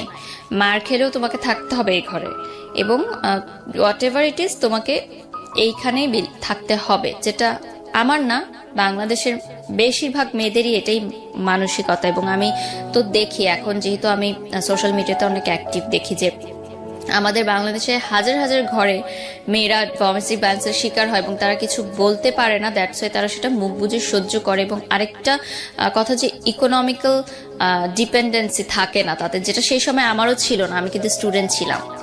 আমার হাজব্যান্ড যখন চলে যায়, আমার বাসায় আমার এখনো মনে আছে যে আমার ড্রয়ার খুলে দেখে আমি 10 টাকার নোট আছে শুধুমাত্র, আর কোনো টাকা নেই আমার কাছে, এবং আমার তো কোনো ইনকাম নাই সেই মুহূর্তে। আর একটা মেয়ে হচ্ছে হাজব্যান্ডের চলে যাওয়ার পর বাবা মার কাছে মানে টাকা চাওয়াটা যে কতটা কষ্টের, মানে ওটার চেয়ে ভালো হয় যে দুইটা মাটি ফাঁক হয়ে যাক, আমি নিচে চলে যাই। মানে যারা এইটার কখনো সম্মুখীন হয়েছেন তারা হয়তো বুঝতে পারবেন। এখন হয়তো ভাবছে যে মা বাবার কাছে তো টাকা চাওয়াই যায়, কিন্তু সংসার ভেঙে আমি কিন্তু আরেকজনের বাসায় চলে গেছি, এবং মেয়েরা কিন্তু পরের ঘরের হয় সবসময়। সেই ঘরটা ভেঙে যখন আমি আসি, তখন কিন্তু আমার বাবা মার কাছে টাকা চাওয়াটা কিন্তু এতটা ইজি না কারোর জন্য। যদি সেটাই হতো তাহলে কিন্তু আমাদের বাংলাদেশের মেয়েরা বা সারা বিশ্বে যারা হ্যারাসমেন্টের শিকার হচ্ছে তারা কিন্তু প্রতিবাদ করতো। যদিও এখন অনেক বেড়েছে এটা, বাট তারপরে মিডল ক্লাস বা লোয়ার মিডল ক্লাস ওরা এখনো পারে না, শুধুমাত্র তাদের ইকোনমিক্যাল সাপোর্টটা নাই বলে। তো সেপারেশনের পর সে আমার সাথে কোনো কন্ট্যাক্ট করে না। দিনের পর দিন চলে যায়, মাসের পর মাস চলে যায়, সে কোনো কন্ট্যাক্ট করে না। এবং আমি কিন্তু স্টিল ওই ফ্ল্যাটে আছি, এবং আমি ট্রমাটাইজড হয়ে গেছি একা থাকতে থাকতে। কারণ আমি একা থাকতে খুব ভয় পেতাম ছোটবেলা থেকে। আমি আমার ভাইয়ের সাথে শেয়ারের রুমে থাকতাম, বা বিয়ের পর কখনোই আমার হাজব্যান্ডের থেকে আলাদা আমি থাকিনি। সো হঠাৎ করে ওই ফ্ল্যাটে একা থাকাটা কিন্তু আমার জন্য একটা খুব মানসিক চাপ, ট্রমাটাইজড হয়ে গেছি আমি। সো আমার মা আমাকে 1 মাস পর নিয়ে আসলো তার ফ্ল্যাটে, যে ওখানে থাকার দরকার নেই, ফ্ল্যাটটা তালা দিয়ে দাও, দরকার নেই ওখানে থাকার, সে আসলে আবার তুমি করো। তো আমি তার সাথে প্রচুর কন্ট্যাক্ট করার ট্রাই করি, প্রতিদিনই কন্ট্যাক্ট করার ট্রাই করি, বাট না সে আমার ফোন ধরে, না মেসেজের রিপ্লাই দেয়। ইভেন তার ফ্যামিলি মেম্বার্সরাও একটা মানুষ আমাকে ফোন দেয়নি, আমার ফ্যামিলিকে ফোন দেয়নি। মানে জিনিসটা খুব অবাক না? কেউ বললে হয়তো বিশ্বাস করবে না যে একটা স্বামী স্ত্রীর ঝগড়া হলে কিন্তু শ্বশুরবাড়ি থেকে আগে ফোনটা আসে যে কি হয়েছে তোমাদের, আমাদেরকে বলো, কি সমস্যার সমাধান করি আমরা, বা না করি কি হবে। আমার মাও খুব অবাক হয়েছে ওই সময় যে একটা মানুষ পর্যন্ত ফোন দিল না আমাদেরকে, যে এত বড় একটা ঘটনা হয়ে গেল। এবং আমি আমার দেবরের কাছ থেকে জানতে পেরেছি যে সে তাদের সাথেই আছে ওই বাসাতে, এবং তারা এরকম একটা পরিকল্পনা করছে তাকে সেকেন্ড ম্যারেজ দেওয়ার, মানে আরেকটা বিয়ে দেওয়ার তাদের পছন্দের মেয়ের সাথে, যেহেতু তারা আমাকে পছন্দ করতেন না। আমার সাথে কিন্তু তখন ডিভোর্স হয়নি, সেপারেশন চলছে। তো আমার মাই ফোন দিল, যেহেতু আমরা মেয়ে পক্ষ, আমরাই ফোন দিলাম, ঠিক আছে, যে তাও সংসারটা টিকুক। তো আমার ননাসের সাথে কথা হয়, ভাবির সাথে কথা হয়, তারা বলে যে এটা তার ব্যাপার পার্সোনাল, আমরা নো কমেন্টস। তাদের কোনো কমেন্টস নাই এই বিষয়ে, তাদের কিছু বলার নাই, এই বিষয়টা নিয়ে তাদের কিছু বলার নাই, এটা যা ডিসিশন হবে সে দিবে। তো আমার বাবা মা ফার্স্ট থেকেই আমাদের মানে বিয়ের পর থেকেই মানে বিষয়টা কেমন যেন মেনে নিতে পারতো না। আমার মা হয়তো বুঝতো, আমাকে বলতো না যে আই এম নট হ্যাপি। ওই চেহারার একটা গ্লো থাকে না বিয়ের পর যে আসে মেয়েদের, ওই জিনিসটা না আমার কখনো আসেনি। তো আমার মা সামহাও বুঝতে পারতো যে I am not happy, but সে আমাকে কখনো ডাইরেক্ট হয়তো প্রশ্ন করতো না। শুধু একদিনই প্রশ্ন করেছিল যে আমি অনেকদিন পর শ্বশুরবাড়ি থেকে এসেছিলাম, আমার মানে পুরে আমি কালো হয়ে গেছিলাম। তখন আমার মা জিজ্ঞাসা করেছিল যে তুমি রোদ্রে কোথাও যাও যে এত কালো হলো? তা আমি বলছিলাম যে আমার কাপড়গুলো আমি রোদে দিতে চাই, মানে বালতি ভরে কাপড় রোদে দিতে যেতাম। তো কড়া রোদের কারণে আমার স্কিন পুড়ে যেত, আমার আবার সান লাগলে তাড়াতাড়ি স্কিন পুড়ে যায়। তো তখন আমার মা জাস্ট একটা কথা বলেছিল যে আমি চাইনি আমার মেয়ের জীবনটা এরকম হোক। মানে এই জন্য তো সে আমাকে পড়াশোনা শিখায়নি আসলে।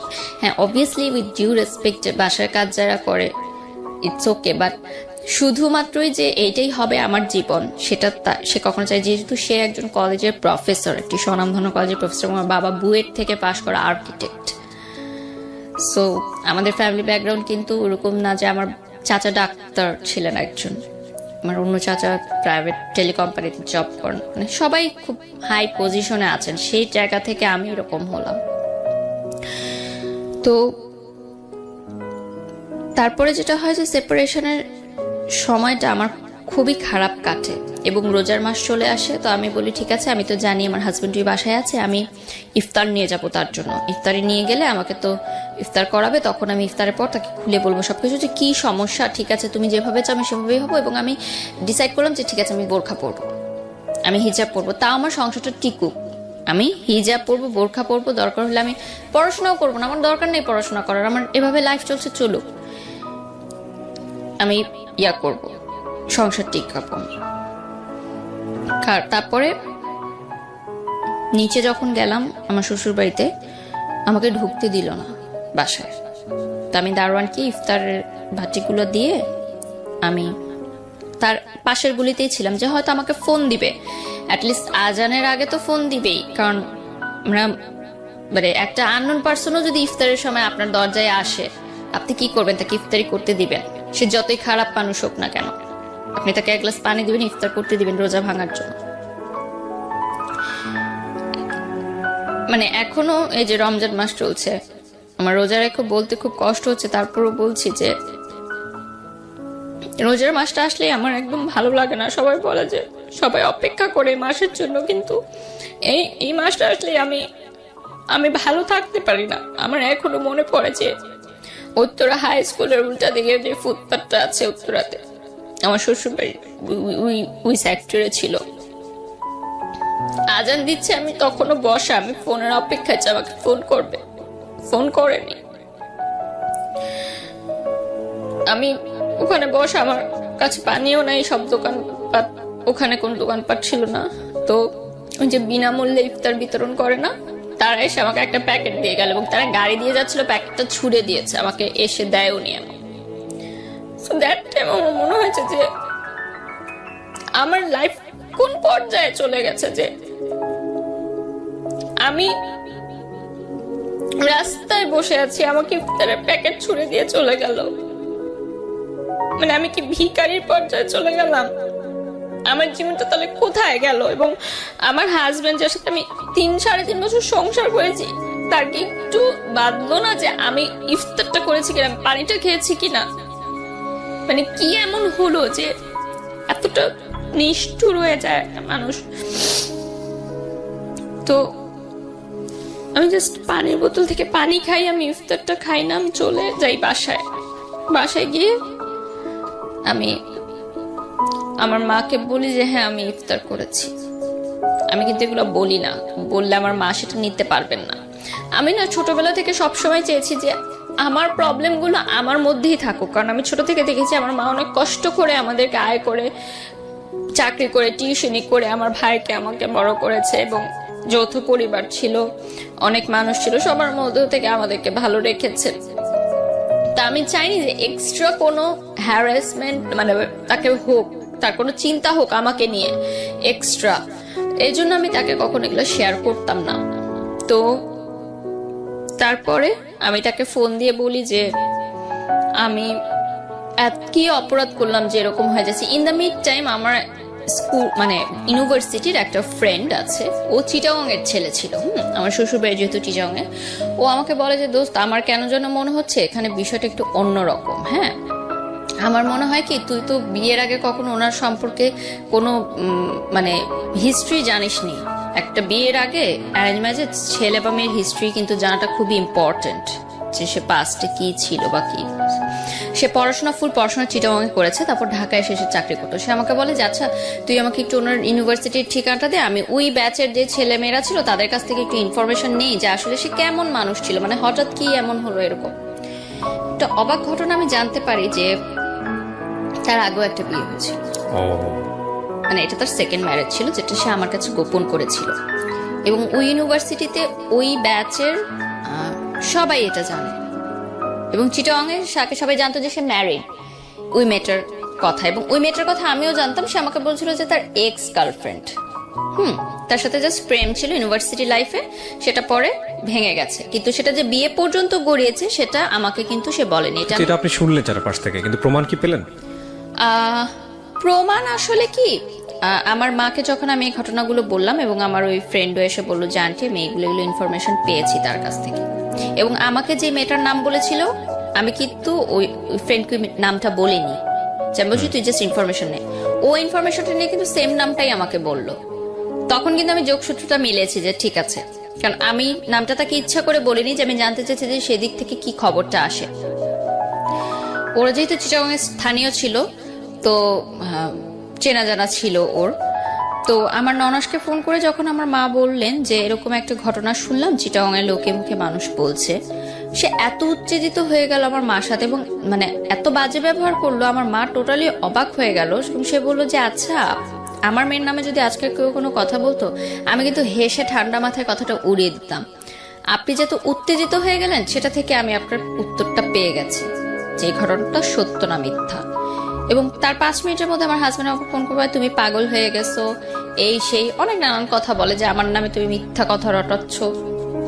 যাই হোক, বলার পরে আমি তাকে বলি যে ঠিক আছে তুমি ইয়া করো, মানে সেপারেশনের 1 মাস পরের ঘটনা বলছি।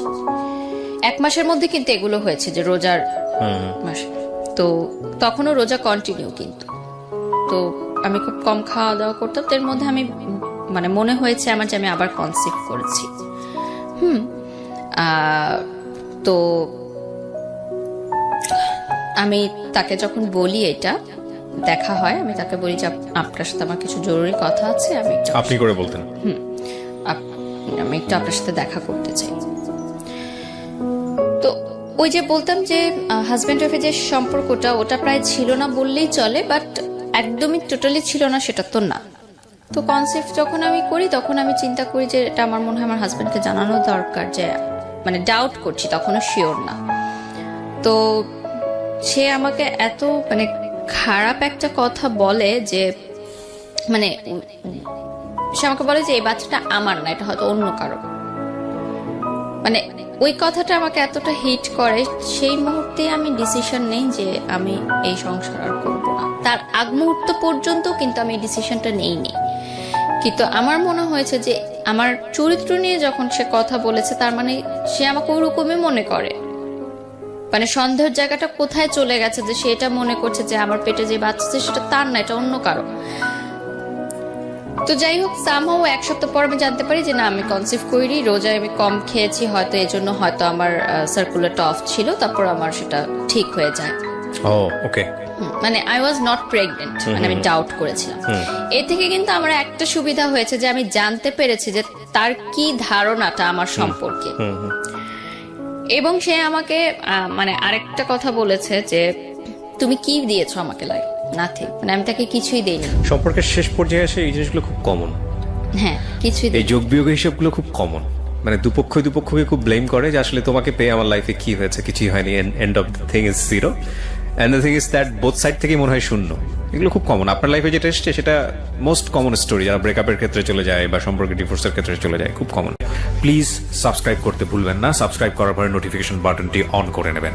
ওকে, আমরা যেখানটায় ছিলাম তারপর আমার মনে আছে তারপর প্রায় 5-6 মাস আমি ঘর থেকে বের হইনি। একটা 4 দেয়ালের ঘরেই আমি ছিলাম। এবং মানে আমি জানতাম না যে সূর্য কখন উঠছে, সূর্য কখন ডুবলো, দিনের কোনো হিসাব থাকতো না আমার। মানে আমি এতটা মানসিকভাবে ভেঙে পড়লাম যে প্রথম যাকে ভালোবাসলাম তাকেও পেলাম না। সেই ভালোবাসা ভুলার জন্য যে বিয়েটা করলাম সেটাও আমার টিকলো না। তো এত বছর ধরে মানে 23 ইয়ার্স তখন আমার মানে হবে, আমি নো অ্যাচিভমেন্ট, আমার কোনো ইনকাম নাই। ওই টাইমটায় কিন্তু আমার ফ্রেন্ডরা অলরেডি ভার্সিটি কমপ্লিট করে মানে অ্যাটলিস্ট কিছু একটা করছে পার্ট টাইম বা কিছু। আমি সিদ্ধান্ত নিই যে না, এভাবে 5 মাস থাকার পর আমার মনে হয় যে আমি খুব মেন্টালি ডিপ্রেসড, আমি ব্রোক ডাউন এবং আমাকে মুভ অন করতে হবে। তো আমার যে মালয়েশিয়াতে যে আমার ভাইয়া ছিলেন উনি আমাকে বললেন যে, এবং আমার ফ্যামিলি থেকেও বললেন যে তুমি বিদেশে চলে যাও পড়াশোনা করতে, it will be better for you, মানে মাস্টার্স করতে। কারণ আমার রিলেটিভসরা বাংলাদেশে যেরকম হয়, রিলেটিভদের হাজারো প্রশ্ন, কি হয়েছে, মেয়ে কেন এখনো বাপের বাড়িতে থাকে, হাজবেন্ড কোথায়, নিজের ঘরের খাবার নাই, অন্যের জিনিস নিয়ে ফ্যামিলি প্রোগ্রামে কেন অ্যাটেন্ড করছে না, হাজবেন্ড ওয়াইফ সহ এভরিথিং। অ্যান্ড আমরা যেহেতু স্থানীয় ছিলাম, সো বুঝতো যে আমার হাজবেন্ড আর বাসায় আসে না এই বাসায়। সো এলাকার মধ্যেও কিন্তু একটা কথাবার্তা শুরু হয়ে গেছিল যে মনে হয় মেয়ের তালাক হয়ে গেছে। তখনও কিন্তু স্টিল আমার ডিভোর্স হয়নি। তো সেই সময়টা আমি চিন্তা করলাম যে আমার হাতে কোনো টাকা নেই, আমি কি করব। তো আমার বললাম যে স্কলারশিপ আমি পেতাম। তো আমার লাস্ট স্কলারশিপে যে টাকাটা আমাকে 3,500 করে টাকা দেওয়া হতো বোর্ড থেকে, সেই টাকাটা আমি তুললাম। তোলার পর আমি মনে করলাম যে আমার মাই বললো আমার ফ্যামিলি থেকে যে নাচের ক্লাসটা আবার কন্টিনিউ করতে। এটা কি মানে তখনও ডিভোর্স হয়নি? না, সেপারেশন। ওকে। কারণ এভাবে ঘরে থাকলে তো আমি পাগল হয়ে যাব। আর তখন আমার ভার্সিটি কিন্তু সেমিস্টার শেষ, জাস্ট থিসিস পেপার বাকি, ওটা কিন্তু বাসায় বসেই করতে হচ্ছে আমার। তো নাচের ক্লাস কন্টিনিউ শুরু করলাম। শুরু করার পর তখন আর্নিংটাই আমার কাছে মেইন ছিল। তো বিদেশে যাব পড়ালেখা করতে, এরকম একটা প্রিপারেশন নিলাম। মালয়েশিয়াতে যাব, স্টুডেন্ট ভিসা প্রসেসিং করতে বেশ কিছু টাইম লাগে। সেই টাইমের মধ্যে আমি নাচটা শুরু করি আবার, এবং ফটোশুটও শুরু করি। যে কাজগুলো আমি এর আগে না করে দিয়েছিলাম সেগুলো শুরু করি। একটা কথা এখানে মেনশন করা জরুরি যে সেই সময় মিডিয়ায় কাজ করাটা ইম্পর্টেন্ট ছিল না, আমার জন্য ইম্পর্টেন্ট ছিল টাকাটা। আমার চলতে হবে, আমার টাকাটা লাগবে। এবং আমি স্টুডেন্ট ভিসার জন্য যেই সব প্রিপারেশনের খরচ লাগছে, যাওয়া আসা বা টুকটাক যে খরচ, ওগুলো চাচ্ছিলাম যে আমি দিই।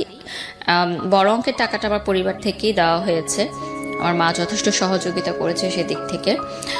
তো আমার সেই সময় আমি এমনও দিন গেছে যে 500 টাকার জন্য আমি নাচ করেছি, আমি 1000 টাকার জন্য 20টা শাড়ি পরেছি।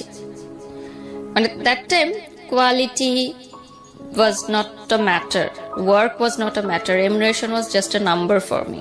দ্যাট টাইম আমার বিজি থাকতে হবে, উইচ ইজ ভেরি ইম্পর্টেন্ট, যে বিজি থাকলে আমি ভুলে থাকতে পারবো সবকিছু, এবং আমার আর্নিংও হচ্ছে। সো আমি দেখলাম ভালো, সবাই অনেক ভালো রেসপন্স করছে আমাকে, আমার নাচ নিয়ে ভালো রেসপন্স করছে, শুট নিয়ে ভালো রেসপন্স করছে, আমি ভালো কাজের অফার পাচ্ছি।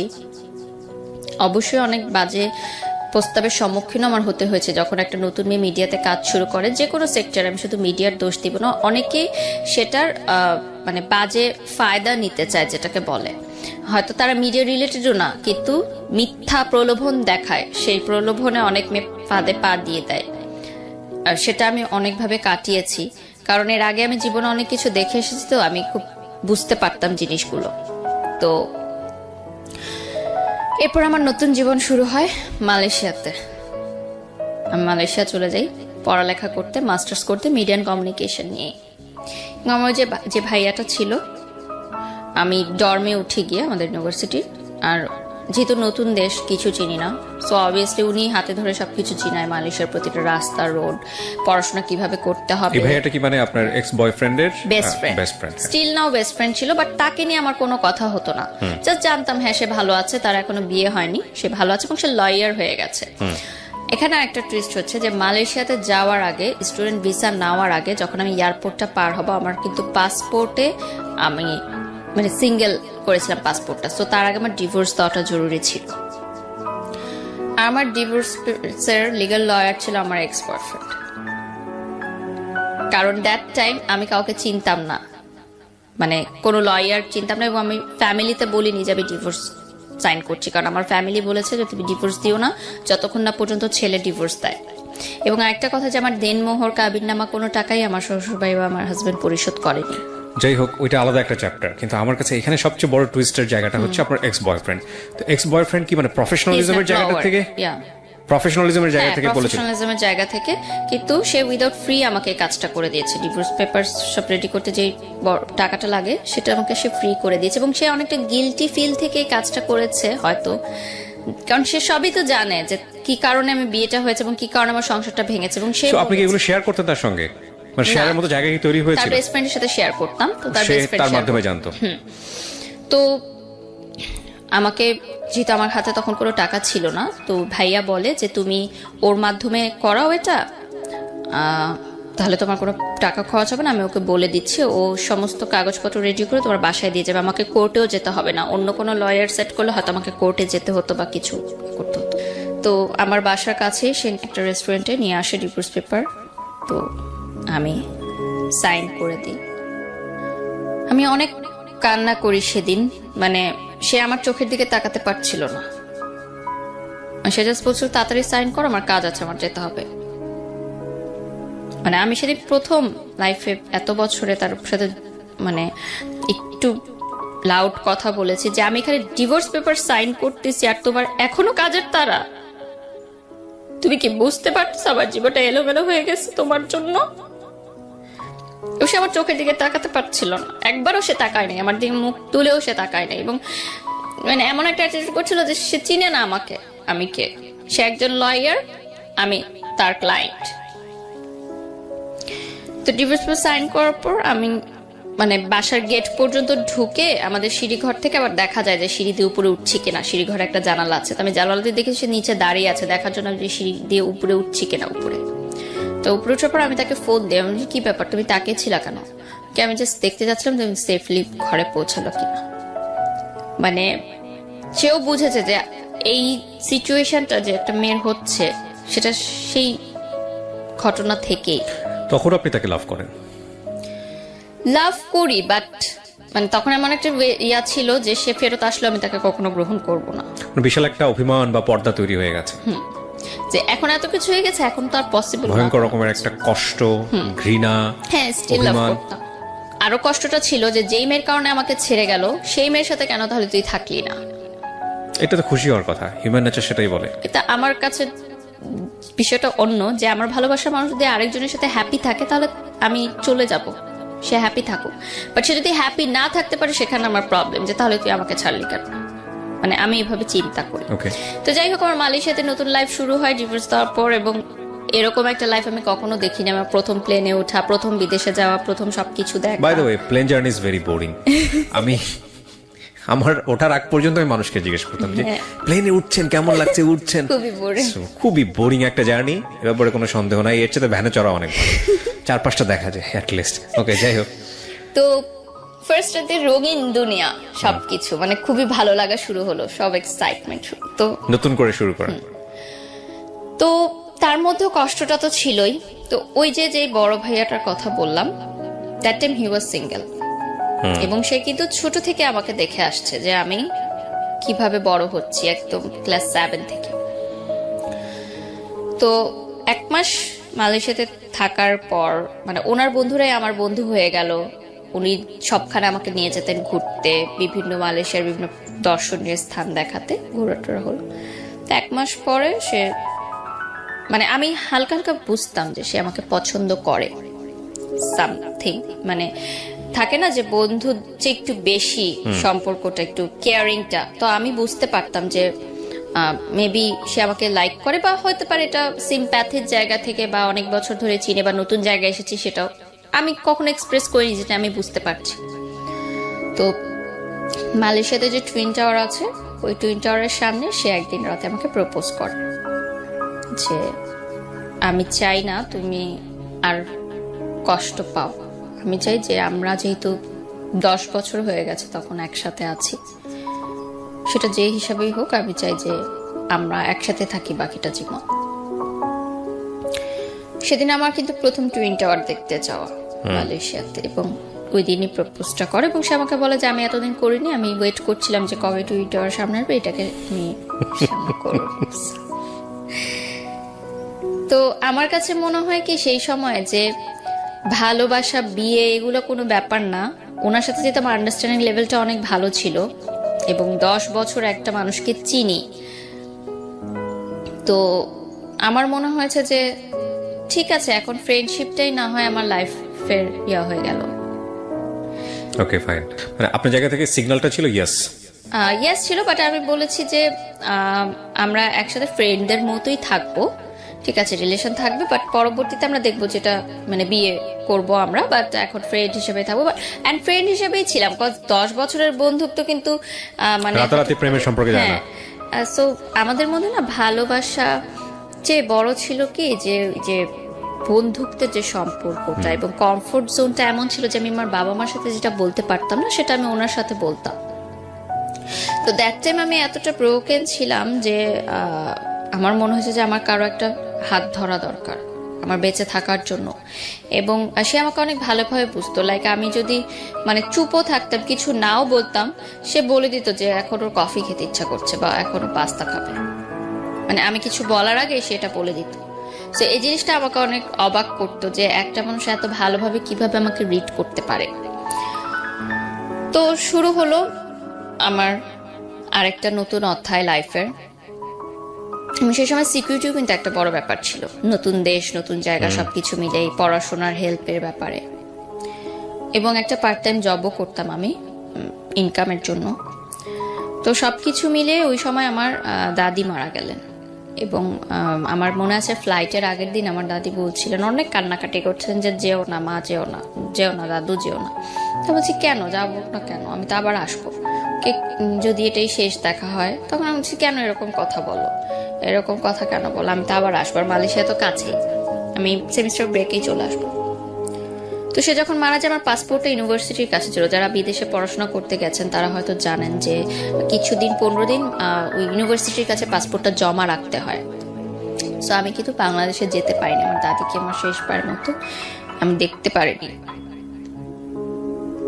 তো ওই জায়গাটা আমাকে খুব কষ্ট দেয় যে আজকে যদি আমার দাদি না হয় আমার অন্য কেউ হতো, তাহলেও তো আমি যেতে পারতাম না। তাহলে এটা কোন জীবনে আমি আসলাম যে আল্লাহ না করুক যদি আজকে আরো কোনো বিপদ হতো, তাও তুমি যেতে পারতাম না। আর আমি পাসপোর্টটা ভার্সিটি থেকে চেয়ে নিয়ে এসে যখন ফ্লাই করতাম ততক্ষণে তো অলরেডি যারা যা কমপ্লিট।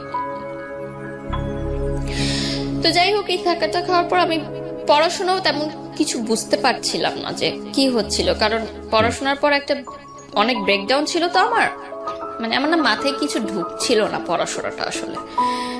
আর ওখানে তো ল্যাঙ্গুয়েজও একটু প্রবলেম হতো। আমার মালাই ইউনিভার্সিটি মানে যেটা ছিল ওখানে মালাই ভাষাটাই, ইংলিশটাই বলতে, বাট একটু মালাই অ্যাকসেন্টে বলতাম, ইংলিশটাও তো ভালো বুঝতাম না। এবং আমাদের দেশের সাথে ওই দেশের পড়াশোনার ডিফারেন্সটা অনেক হিউজ। যারা গ্র্যাজুয়েশন কমপ্লিট করে বাহিরের দেশে মাস্টার্স করে তাদের জন্য একটু ইজি হয়, বাট যারা দেশ থেকে গ্র্যাজুয়েশন করে যায় তাদের কিন্তু অনেক বড় একটা ধাক্কা খেতে হয়। যারা আমার সাথে দেখছে যারা হয়তো রিলেট করতে পারবে, যাদের স্টাডি এক্সপিরিয়েন্স আছে। তো আমি ওই ধাক্কাটা খাই অনেক বড়, এবং ওখানে গিয়ে দেখি যে পড়াশোনাটা অনেক ম্যাথস, অনেক হিউজ, এবং নিজেকেই সবকিছু করতে হবে। টিচার তোমাকে এসে পড়িয়ে দিবে না। প্রাইভেট ভার্সিটিতে কি হতো, টিচাররা তোমাকে এসে পড়িয়ে দিত, এ কয়েকটা স্লাইড নাও, পড়ো, এটাই এক্সাম হবে।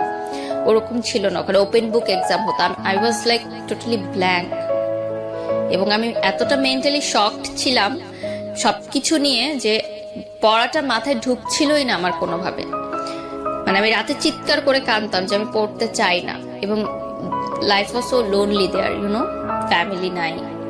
আমি খুব ঘর কোনো মেয়ে ছিলাম, ডর্মে ছিলাম, খাবারের বুঝতাম না কি খাবার অর্ডার করতাম, ভালো মানে টেস্ট নাই, আবার চেঞ্জ করতাম, আবার অর্ডার করতাম। মানে এগুলো আমার মাথায় এতটা বেশি প্রেশার নিচ্ছিল যে আমি আর নিতে পারছিলাম না। আমি একটা বাচ্চাদের হোস্টেলে চাকরি করতাম, ওখানে বাচ্চাদের দেখাশোনা করার জন্য ছোট ছোট 2 মাস করেছি। তারপর সেটাও আমি আর কন্টিনিউ করতে পারিনি। আমার কোনো কিছুতে আমার মন বসছিল না টোটালি রূপে। সো আমার তখন প্রেজেন্ট যে বয়ফ্রেন্ড ছিলেন, ও বললো যে তুমি একটু বাংলাদেশে যাও। বয়ফ্রেন্ড বলতে আলটিমেটলি ফ্রেন্ড, বন্ধু। বাংলাদেশে যাও, একটু ব্রেক নাও, ইউ নিড আ ব্রেক, এবং তুমি একটু কাউন্সিলিং করাও। সেই সময় আমি বাংলাদেশে এসে প্রাভা হেলথ কেয়ার সেন্টারে 1 মাস আমি কাউন্সিলিং করাই। তো বাংলাদেশে আসার পর আমি মিডিয়াতেও কাজ করা শুরু করি এবং ট্রিটমেন্ট নেওয়ার পর একটু ঠিক আছে সুস্থ হই। তো যেটা হয় যে আমি বলি যে ঠিক আছে এখন আমি আর মালয়েশিয়া ফেরত যেতে চাই না, আমি মাস্টার্স ড্রপ আউট, মাস্টার্স করতে চাই না, আর আমি পড়াশোনা করতে চাই না, আমি লাইফে সেটেলমেন্ট চাই। এবং আমি আমার ফ্যামিলি থেকে বলে যে স্বাভাবিকভাবেই তখন যে বয়সটা আমার ছিল, মানে 25-এর আগে বলছি, যে 24 বছরের কথা বলছি, মানে 1 বছর বা তার 1.5 বছর আগের কথা। আমি বলি যে আমি কমিটমেন্ট চাই, বাসায় বলো বিয়ের জন্য, কারণ আমি চাই না যে সেকেন্ড টাইম আমার বিয়ে নিয়ে কোনো প্রবলেম হবে, যদি বিয়ে পর্যন্ত না গায় আমি কন্টিনিউ করব না, এরকম আমার একটা থিঙ্কিং ছিল। যেহেতু আমার ডিভোর্স আছে এবং আপনি জানেন ডিভোর্সি মেয়েদেরকে পরের বার বিয়ে করতে হলে কতটা বেগ পেতে হয় বাংলাদেশের, আমি জানি না, মানে I don't have any experience. মানসিকতার মানে প্রেক্ষিতে, মানে সামাজিকতার ছেলেকে যতটা বেগ পেতে হয় তার চেয়ে তো অনেক গুণ বেশি বেগ পেতে হয়, এটা আমি বিশ্বাস করি। সেটাই। হ্যাঁ, তো যেটা হয় যে আমার সে বাসায় যখন বলে, বাসা থেকে স্ট্রেট না বলে দেয় যে পসিবল না, কারণ আমি ডিভোর্সি, 1, 2 হচ্ছে সে মিডিয়ায় কাজ করে। ওর বাসা থেকে না করে তারপরও মিডিয়ায় কাজ করে, এটা কিন্তু শুধু মেয়েদের সমস্যা না, এটা ছেলেদেরও সমস্যা। মানে মিডিয়ার মানুষ মানে মিডিয়ার মানুষ মানেই ধরে নেওয়া হয় যে এদের ঝামেলা আছে এবং সংসার টিকে না। সংসার টিকে না। এটা আসলে সংসার টিকে না বলতে যেটা যে শুধু তা না, মানে ক্যারেক্টারগত ব্যাপারও বলা হয়। এটা আমি বলছি না যে মিডিয়ার সবাই ধোয়া তুলসীর পাতা, নট লাইক তাতে দিস। প্রকাশ হয় বেশি। এক্স্যাক্টলি, ফোকাসড হয় অনেক বেশি। প্লিজ সাবস্ক্রাইব করতে ভুলবেন না, সাবস্ক্রাইব করার পরে নোটিফিকেশন বাটনটি অন করে নেবেন। ওকে, আমরা যেখানটায় ছিলাম, তারপরও সে বলে যে ঠিক আছে আমি পরবর্তীতে মানিয়ে নিব, আমরা চালিয়ে যাই। তো মানিয়ে নেওয়ার বিষয়টা আসলে পরবর্তীতে আর সে মানিয়ে নেওয়াটা আমি দেখলাম যে তার কিন্তু তখন মাস্টার্স কমপ্লিট এবং সে অলরেডি ব্যবসা করছে, তার বাবার ব্যবসাটাই সে দেখে। এবং যেটা হলো যে একটা টাইমে আমি বুঝতে পারলাম যে সে আমার জন্য বিয়ে করতে পারছে না, তার বিয়েটা আটকে আছে শুধুমাত্র আমার জন্য, তার ফ্যামিলি থেকে বিয়ের চাপ দিচ্ছে, সে আমাকেও ছাড়তে পারছে না। এবং একটা টাইমে গিয়ে আমি বুঝলাম যে এটা আসলে লাভ না, এটা আসলে সিম্প্যাথি ছিল, একটা করুণা ছিল। সে ছোট থেকে আমাকে যেভাবে দেখে এসেছে, তার একটা করুণা সৃষ্টি হয়েছে আমার জন্য, যে সেই করুণা থেকে সে আমার সাথে রিলেশনে গেছে। দ্যাট ওয়াজ নট লাভ।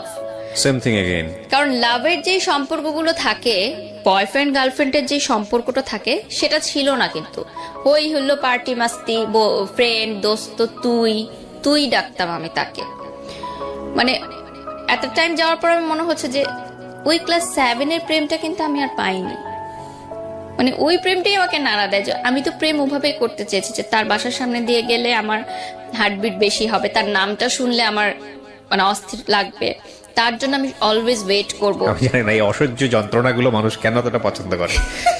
ভয়ঙ্কর যন্ত্রণাজনক তো জিনিস। মনে হলো যে এটা শুধু বন্ধুত্ব, ফ্রেন্ডশিপ এন্ড মানে একটা বলে না লাইক এন্ড লাভের মধ্যে কিন্তু একটা খুব চিকুন একটা লাইন আছে।